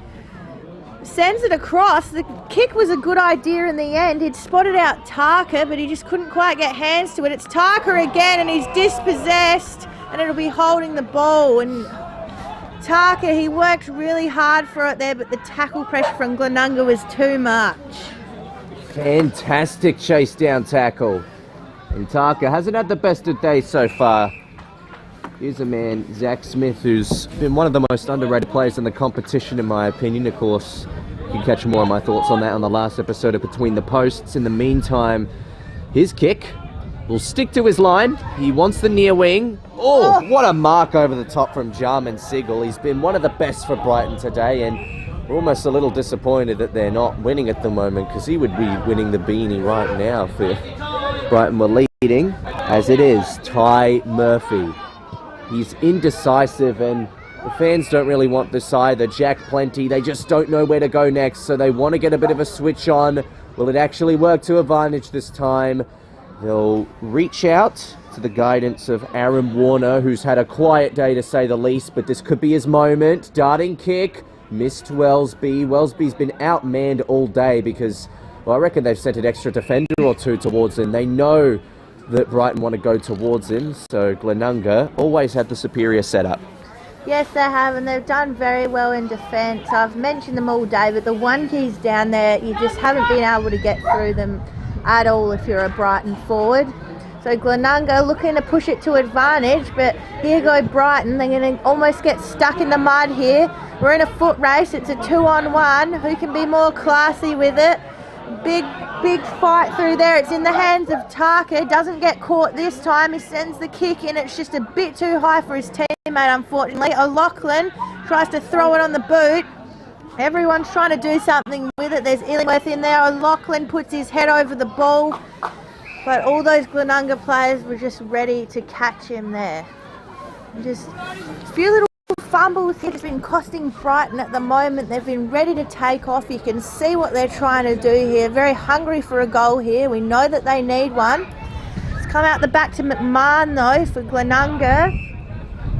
Nice mark taken by Thomas Byrne. He has a look, he's going to go down the line. It almost gets tackled with it there. He has to go again. O'Loughlin unlucky not to win the free there. He has to go for the third effort. The ball's just being dragged over the line there, and the umpire finally rewards this Brighton home crowd who have been asking for a free for the last good 30 seconds, Indy. Yeah, they were disappointed the first one wasn't paid, that's for sure. Opportunity now for Ty Murphy, who's had a fair bit of the ball today. Goes the long kick inside. 50 Wellsby nearly got two hands to it, didn't come down with it. He was tackled hard with ball in hand as well. It continues to flicker around and change possession rapidly until coming to Illingworth, but he loses it and Brighton lose it with him as well. Now it's coming out the other way. Thomas Beon wants to go to the far side. Advantage is going to be paid here. It's going to be given to Bilby. Bilby's going to go to the one-on-one in the forward 50. Darcy Mitchell, he managed to dispose of his man, but he fell over. So now he's got to work around him. Has he got the support he needs? He doesn't quite. So instead, Brighton in response. Ty Murphy, once again with composure, gets a kick to a handy man. They'll just take it safe here with Dylan Draper. They'll come to the near side through Ricky O'Loughlin. And they're talking about slowing down, but the Bombers fans definitely want something a little more here. That is the opposite of what they wanted, that's for sure. It's been turned over to the skipper, Alex Heron, for the Rams. Now coming to Zach Smith. Oh, he was bulldozed. And now Otis Carthy coming in over the top. Some tough tackling pressure. The only thing saving a terribly big turnover gone wrong there. Look, O'Loughlin had to have some redemption there because, if I'm honest, I think he should have just played on along this wing when he had the chance and his kick ended up being turned over. So it was a good tackle in the end. The ball goes long and high into the Glenunga 50. Almost marked one-handed there to Carthy. He almost could have won the free kick there for being pulled down with it, but great effort there in defence there from Carthy. Did very well. But it's in a dangerous position now. Glenunga, we've seen what they can be like out of the pack in attack. We've got players around here. Bilby's putting his head over the ball. No reward for tackle. Bit slow to get up, I think, will be Bilby. Just quite literally stuck his neck out. So we'll have a throw in just in the right forward pocket for Glenunga. They're lurking, the forwards are lurking, but Brighton were ready for it. The turnover's there, unfortunately. It's with McMahon. Sends it through and just sprays it to the right-hand side. So lucky to get away with just a point there, I think, Brighton. Game high 20-point margin. Really starting to slip out of the grasp of Brighton now. They'll need a monumental last quarter to turn this one around. Or maybe a passage here. They want to go straight down the corridor. That's a good mark, a good start. So this could really help the presence of Bennett, who we haven't called too much of today. He decides to side reference out to Blake Higgins. He works with Carthy. Carthy goes long. Wellsby's down there, but he was beaten once again, doing a fantastic job. Samuel Wunke, the more underrated Wunke today, but he's been superb as well.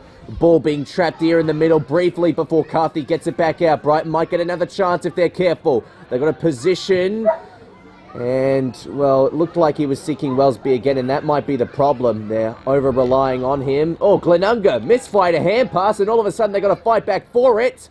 They take it safe and chip it off to a handy man in the scoreboard pocket. Just savouring the moment as we approach the 17-minute mark. Yeah, they've got a chance to just settle it here, Glenunga. As we've said, they've got the game-high lead of 20 points, which means a lot today, and almost marked there from Brighton. But here they go, they're looking very dangerous here, Glenunga. McMahon's on. Just beaten in a foot race though, and Brighton just didn't quite believe in their own skills there and just ended up rushing it through for a behind.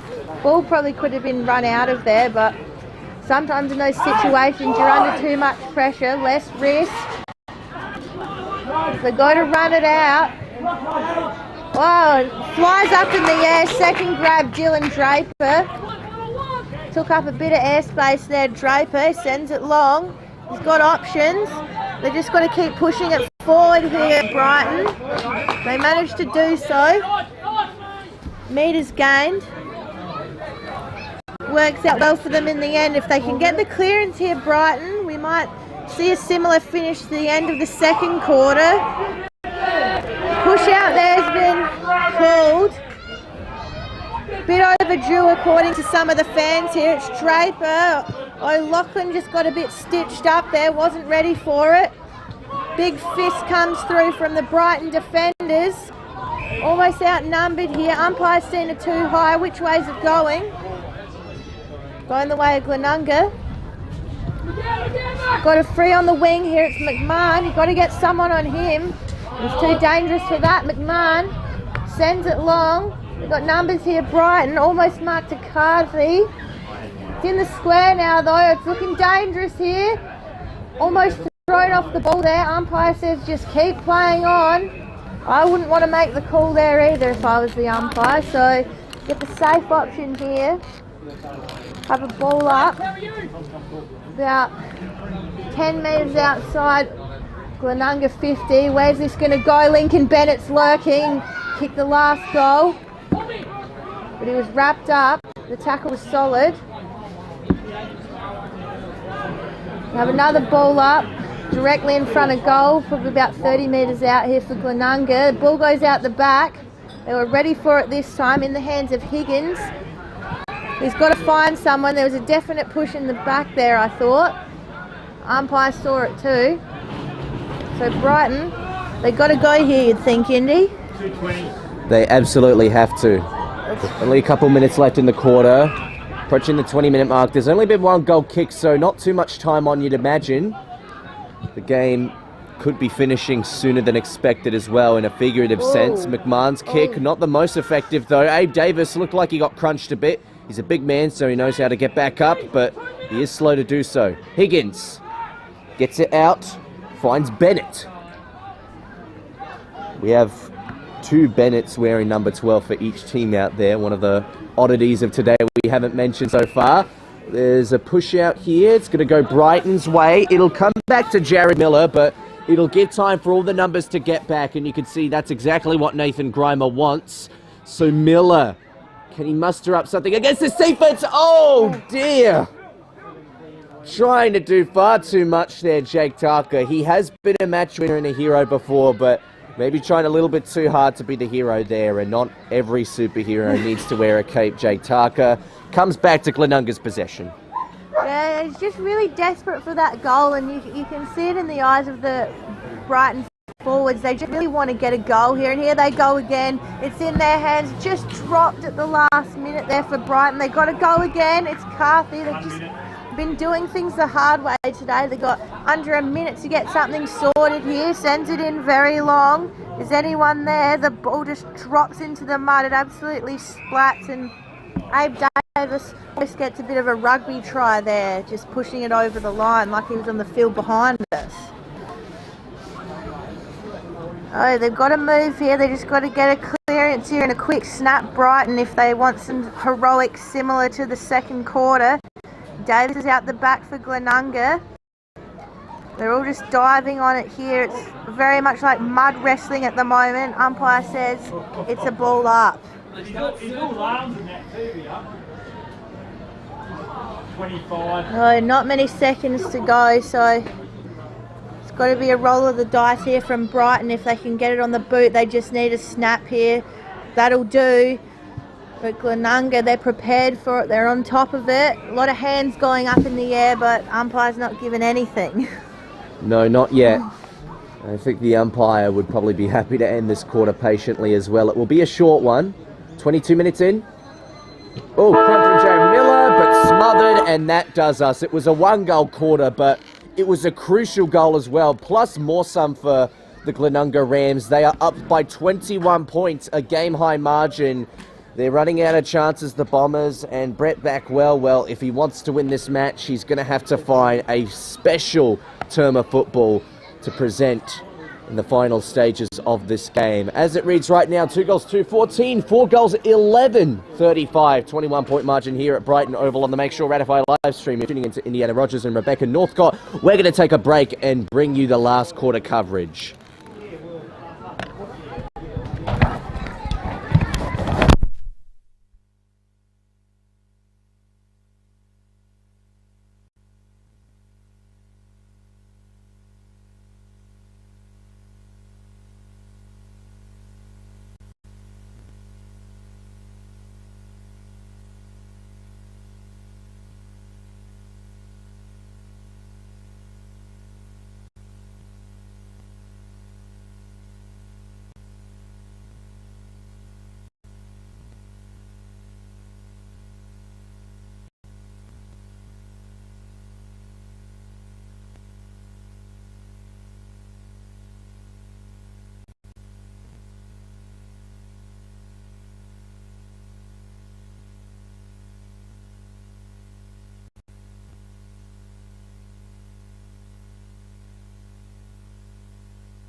Welcome back to Brighton Oval, a final quarter of football set to get underway to conclude round 10 action here on the Make Sure Ratify live stream. 2 goals, 2-14, 4 goals, 11-35. It's a 21-point margin, and is it too much for the Brighton Bombers, Beck? Well, I mean, we're a fair way away from the 96-point margin we saw in round 1. So if we go by that standard, really, Brighton have got a chance here, but they've just got to convert. We've seen this all day from Brighton. They've had the possession, they've had the chances, they've had the options, but they just have not been able to convert that on the scoreboard. So if they can get that all together, if someone can stand up and take possession, kick goals, they're absolutely in this game. But Glenunga, I think their form has definitely been improving as this game's gone on, so there also is a chance for them to just really put their foot down and get going in this game. Back to the battlefield they go, and I hope nobody's paying attention to that dog that just decided to do a little wee on the near broadcasting side wing. Look, I think that's the least of their worries given the condition of the oval at the moment.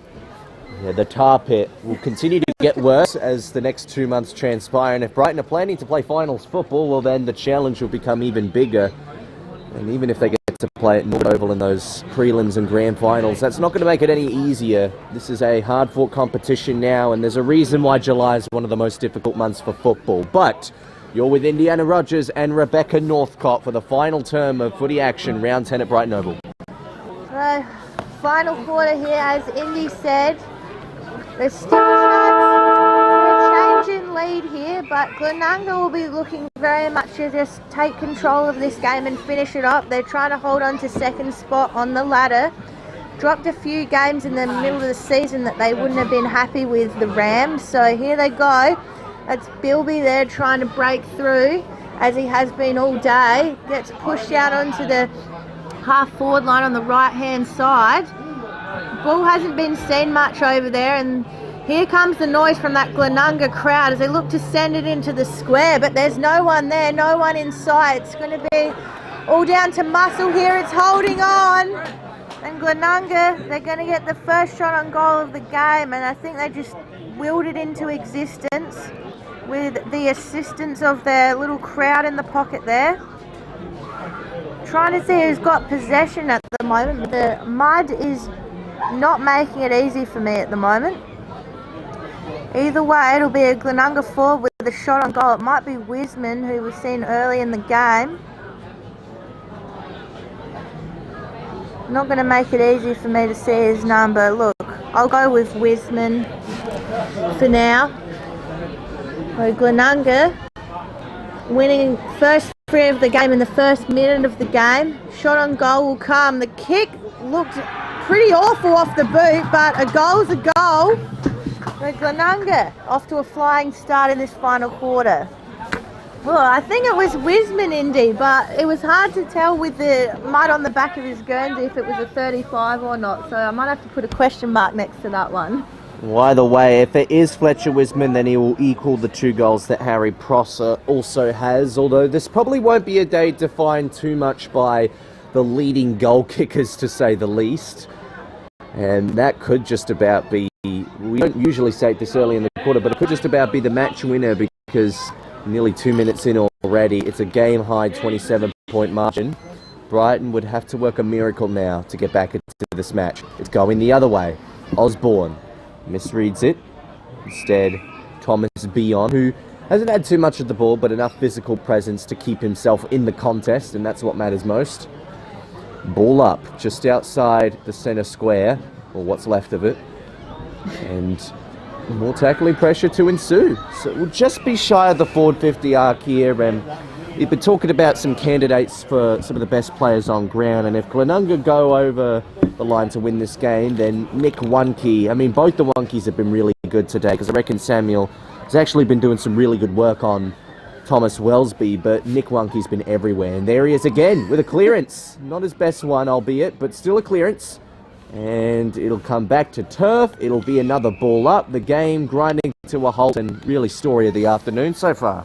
It has, and we've seen a lot of stoppages today. We've seen a lot of turnovers, though that has died down from the first half, but very much you know, a wet weather type of game, despite the fact we haven't actually seen any rain today. The conditions of the ground doing all that work for us, and got a bit of a pack forming here around the ball, and this is when it starts to get scrappy, is when there's huge numbers around the ball, the umpire starts letting it go, and you almost need that whistle just a bit quicker just to split everyone out and just reset here. But the umpire will throw it up now in the end. Oof, big fly there, and I'd say that was too high. You can't be jumping on top of someone's shoulder in the ruck contest.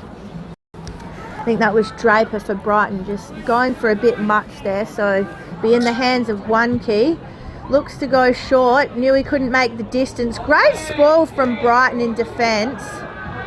Oh, and the crowd's not happy with this, but I think it's ended up in a free kick. Well, the Glenunga crowd's happy, and they're the ones all stocked up in the pocket. Are. And it's definitely in the hands of Wiseman this time, and I believe it was him who kicked the last goal. So he'll line up again, and I think, look, Brighton supporters have got a right to be a little bit frustrated there, because I did think that was a good one-on-one contest. I'm not sure about you, Indy. Oh, it was a very fair one-on-one contest, and, you know, at the end of the day, it's not necessarily if you hold on, it's how long you hold on for. Inevitably, there's going to be body contact there, but you don't want it to be too late and taking a man to turf. So Wiseman here, another shot on goal, pulls that one to the right-hand side. It'll just be the behind here to Glenunga, but they're still in control of this game. You'd say they're probably just finishing it off now. They're 5 at 12:42. Home side 2-2-14 have just really struggled to get themselves on that scoreboard all day. And I'm sure you'd agree they've been very much in this game physically, but just have not been able to convert. So here goes Brighton. They're going to have to score quickly here if they want the fate of this game to be changed. Evans was under there. I think he's fought pretty well for Brighton today. Involved himself in all the contests.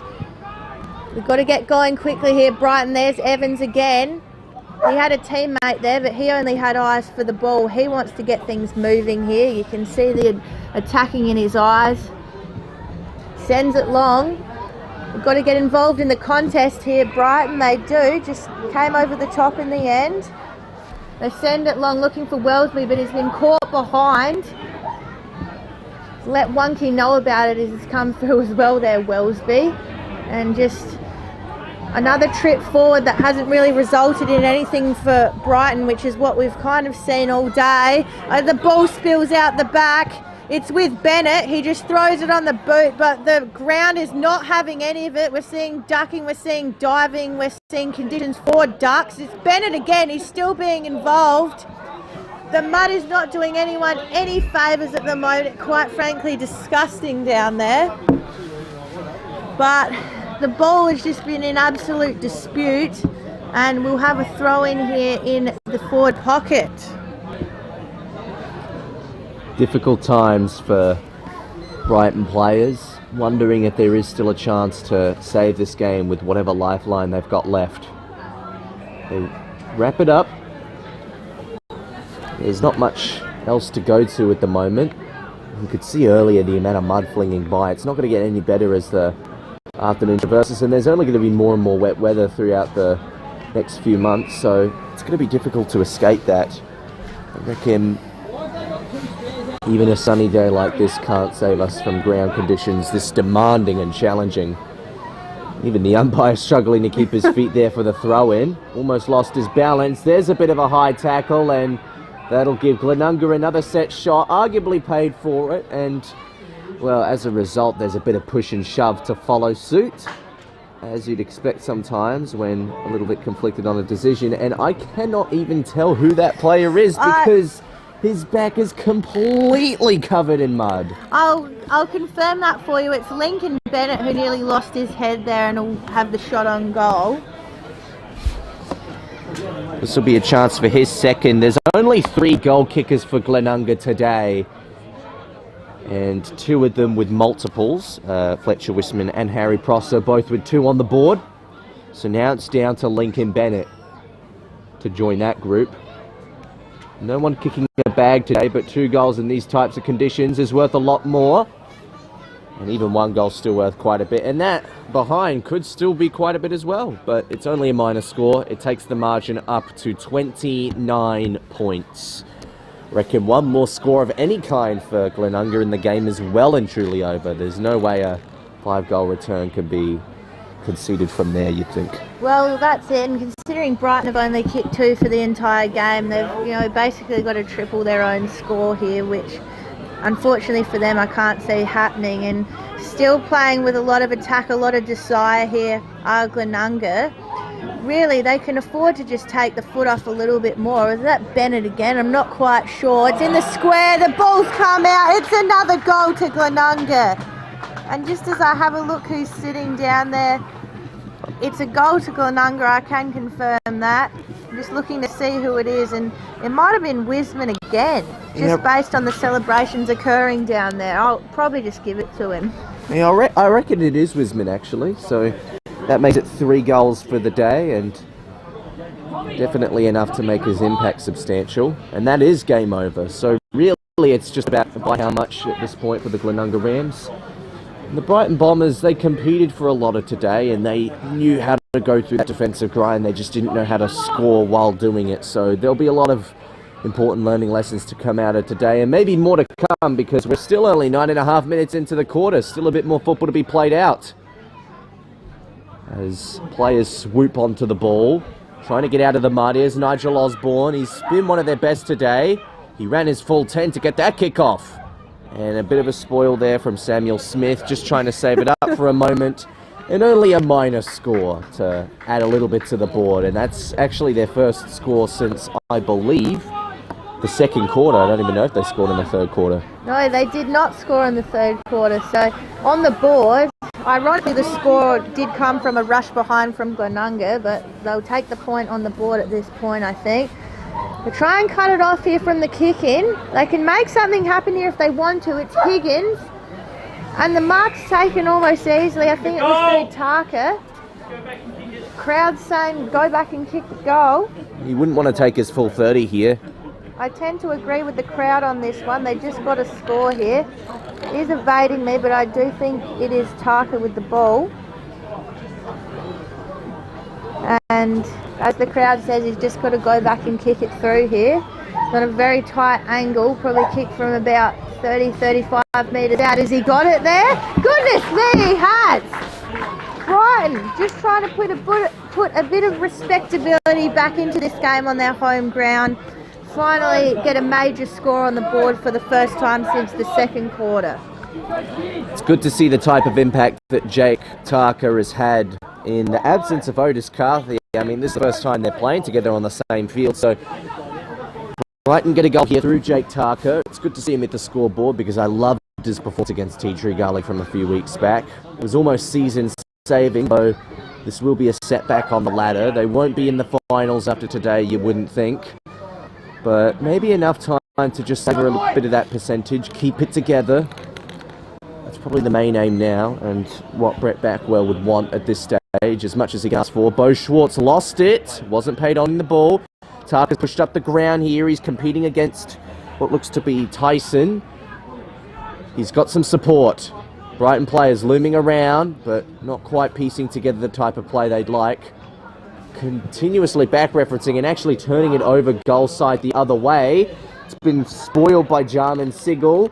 He'll see it over the boundary line most likely. No, he didn't slip over the boundary line, so the umpire decided to be generous on him and not call it holding the ball, but it was close to being pinged. It was, and Bilby just wanted it more there. He just jumped on top of his opponent, and he ended up with the ball just out of sheer will for it. So you can see Glenunga very much still attacking, still fighting for it. You know, they still want to put on a score as they look to really build in this second half of the season. They're sitting second. They'd probably be disappointed with the couple of games that they have dropped, Glenunga. And another crowd free kick here almost, if it is. Yep, the umpire is pointing in that direction, so it is a free kick. It'll be with Glenunga. It's difficult to get a look at it, who exactly got it is. At the moment, but try my best here. But it's Glenunga with a shot on goal.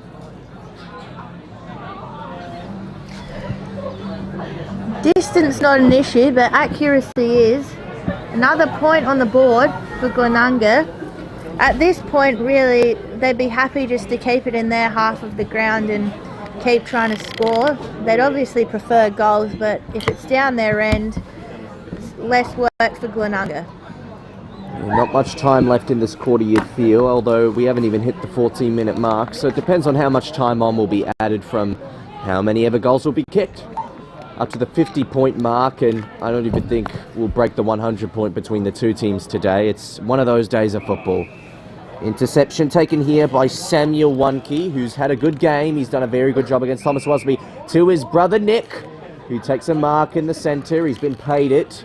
Definitely a contender for the beanie and thongs. He goes out wide. That was a well-positioned kick to Schwartz, but it wasn't marked. So Brighton on the rebound. Want to go quick here. Don't want to waste any precious time. They stick to the wing. Wellesby takes a mark on goal side, but he's got to wrap back around. And oh, he tried to censor it. That's an ugly kick. Been turned over. Nick Wunke, can he start something?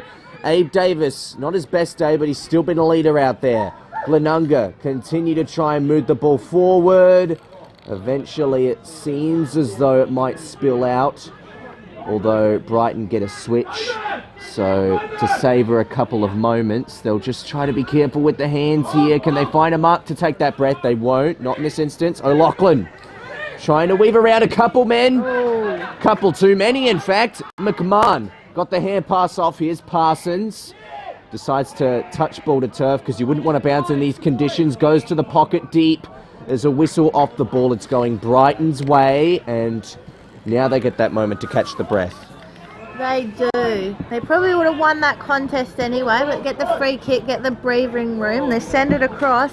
Otis Carthy has been pretty impressive today considering he's coming off a 3-week holiday. Of his own doing, he wasn't suspended or anything. He was having a recreational holiday.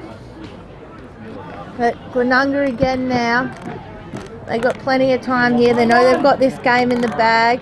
They can afford to just take it easy. Tried to centre it now. A little bit of a hospital ball there almost. Evans was lurking. Wasn't quite able to get there now. Glenunga, plenty of numbers in the forward line. Mark wasn't quite taken. Maybe a bit of a sore head there from the contest. But very much planted in Glenunga's 50 in this quarter. It's hard work in that ruck contest at the moment. Here goes Brighton. We've got numbers here. Wellesby's on. He's the only one. He's got to go, and he just gets turned inside out there almost by his opponent there in Butterworth. Didn't quite know where he was for a second there, Wellesby. He's one of the goal kickers today, though. He has been held very well by Wunke. Glenunga now. Abe Davis heads towards the bench. They can probably afford to rest him for the remainder of this game if they want to, Glenunga. Here they go again, Glenunga. Still got numbers there. Tackle's very close to that shed down there. I wouldn't want to be pushed into that. Come on, boys, come on. Another goalie. Bit of push and shove here. It's got to settle here. Here comes the throw in. Up into Mitchell. Grabs it out of the ruck. Just had no opponent there in the end. Glenunga, it's in the hands. Comes off the boot. Oh, and it's intercepted by Siegel.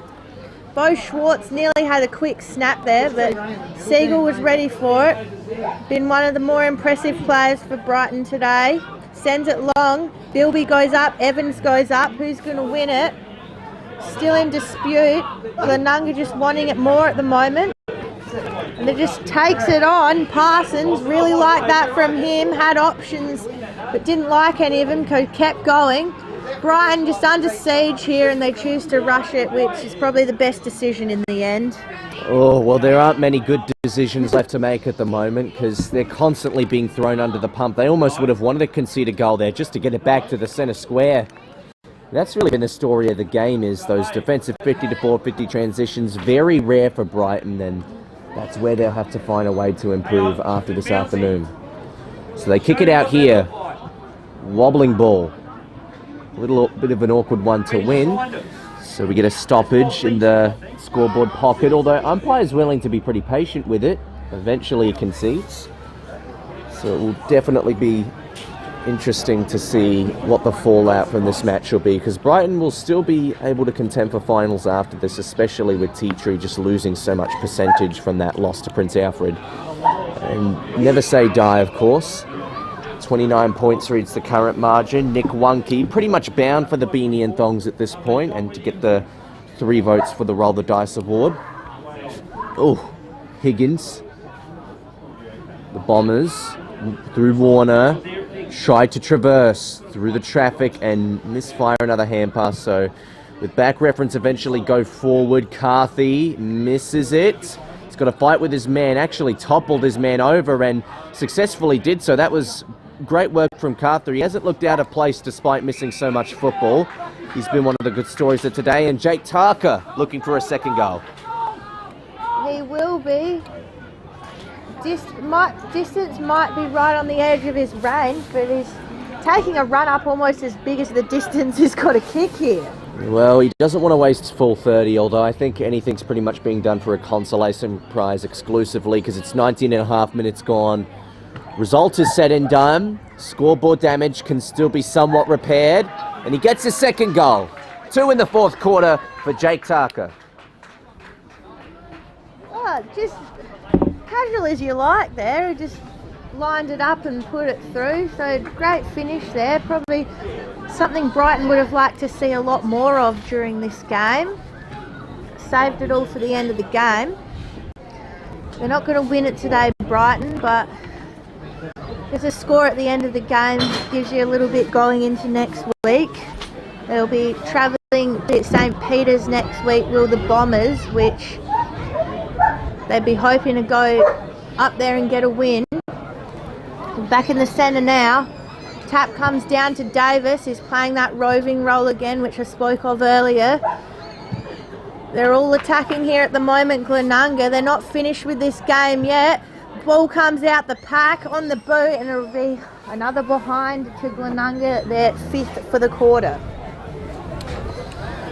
Not much time left in this game, and definitely not much more meaningful and impactful football to be played out unless someone's willing to pull out an individual highlights reel. Brighton going backwards here because they've really got nowhere else to go. Trying to rush out of trouble. They haste to Bastien and may have turned it over here. A bit of squabbling goes on down at full forward. Trying to poke it through, not getting to the line in time. And eventually being rushed over for a behind. That was looming as something incredibly dangerous. But I tell you what, that goal square is so muddy, you just cannot kick it off the turf, and you cannot predict how it's going to sit up for you. This will be one of the most difficult grounds to play at for the rest of the year, I reckon.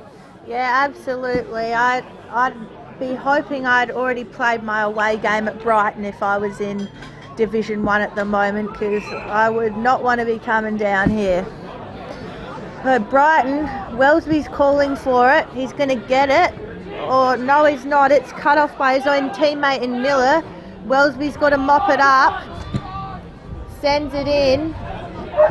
Oh, they've got to take it here. Warner should have taken it the first time. He's made the tackle now. Too high. I'd say that was just the view the umpire had, because I actually thought he did quite well there, Warner. Bit unlucky. Alex Heron. Cross to Samuel Wunke. He's had a good day in defence. Being very solid down there as S. Wunke. Can take his time here, just launches the kick. Goodness me, I wish I had one of those kicks in my tool bag, but here they go again. One hand bit of magic there from Egar, just tried to possess it. We'll have another stoppage here. Basically in the centre of the ground, just on this closer wing.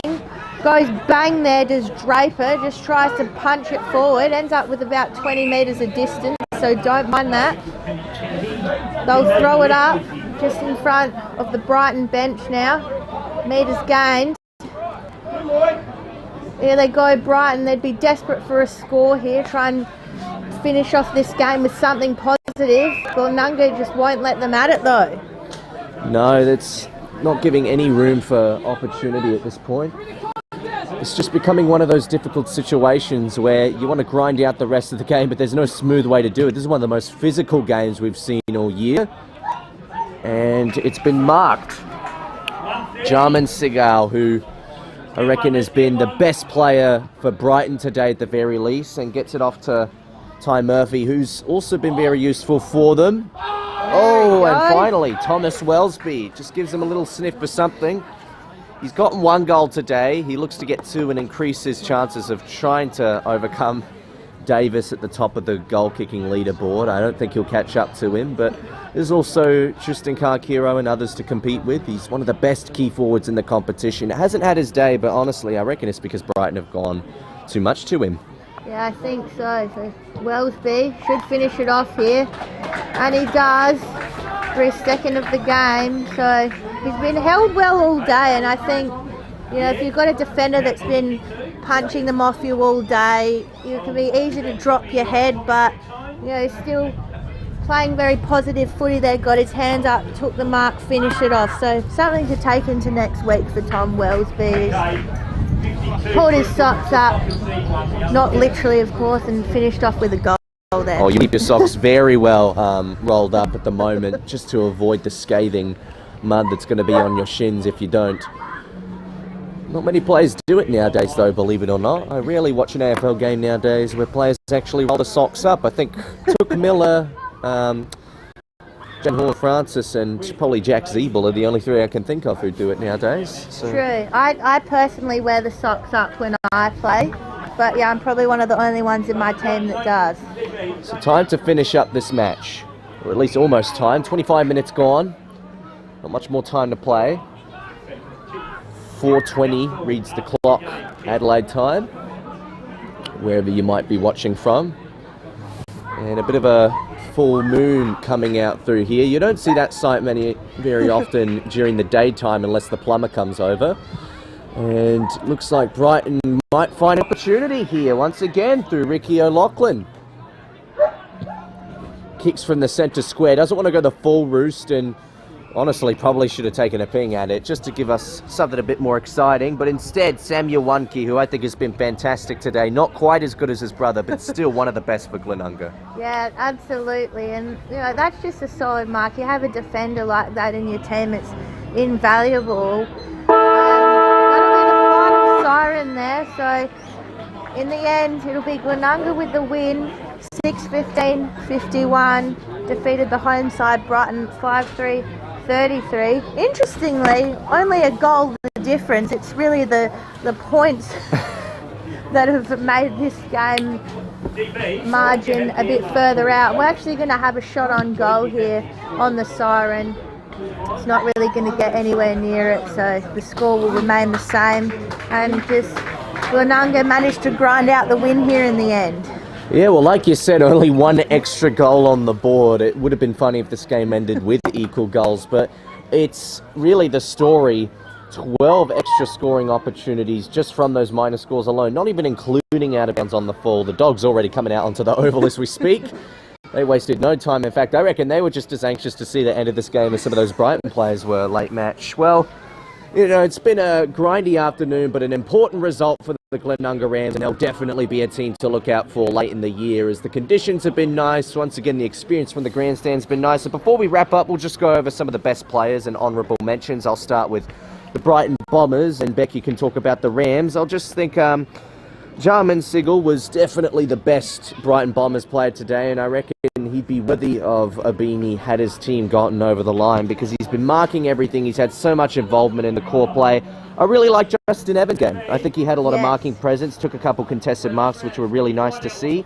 Ty Murphy had a lot of involvement, and you know, these are the players who haven't really been the key to Brighton's success this year, but it's good to see them have those star-out games. Osborne not at his best, Jared Miller not quite at his best, but Blake Higgins had a very good game. Jack Plenty had a lot of involvement early. Thomas Wellesby kicked those 2 goals. Jake Tucker kicked 2 goals late. and Jarman Segal kicked a goal of his own. And that's all the goal scorers for Brighton. What about Glenunga? So for Glenunga, better players for me. We can't really go past Nick Wunke at this point. He was there all day. He played through the centre. He played through defence. He was just everywhere. He was taking marks. He was doing well when he played in the ruck. So just real domination there. Similarly, his brother Sam Wunke, he held Tom Wellesby pretty well there. He did end up kicking the 2 goals, but I don't think any of them were down to anything he did wrong. Also for Glenunga, enjoyed how Thomas Bilby played all day, just put his head over the ball. Fletcher Wiseman, well, we've got to give a shout out to him. He's kicked the 3 goals today. It was him with 3, Prosser with 2, Bennett with 1, and I thought Bennett played his usual game, which is he just gets in there, he gets the ball, and you can see from the condition of his uniform that he's been all around the ball all day. So a lot of contenders there for Glenunga, but I think we've definitely settled on Nick Wunke there. Yeah, well, I mean, as a kid, you like to get involved in the mud to make mum angry, or dad, depending on who does the laundry, of course. And, well, I reckon on a day like this, what the mud shows is that type of commitment. And while this wasn't the most pleasant game to watch, it was one of the most physical games of the year, and we hope you enjoyed it. And I think we're both in agreement that Nick Wunke will win the beanie and thongs. We pretty much knew that at 3/4 time. I think we did. He just played a very solid game and just a really great presence in the team, and he just did everything right. All right, well, I reckon we'll wrap up here now. But Rebecca, thank you very much. It was really nice to commentate with you again. We'd like to thank Dartfish and Filming Footy for making the coverage of this game possible, the Adelaide Footy League for permitting us to commentate these games, of course, and make sure ratify our game day sponsor for today. So, very good victory for the Glenunga Rams here. 20-point victory overall, as the women's team are just about to come out as well. That game, I believe, will also be filmed. But if not, we'll definitely catch you next week and bring you more Adelaide Footy League live stream coverage. In the meantime, tune into the Between the Posts show, and this is Indiana Rogers and Rebecca Northcott signing out.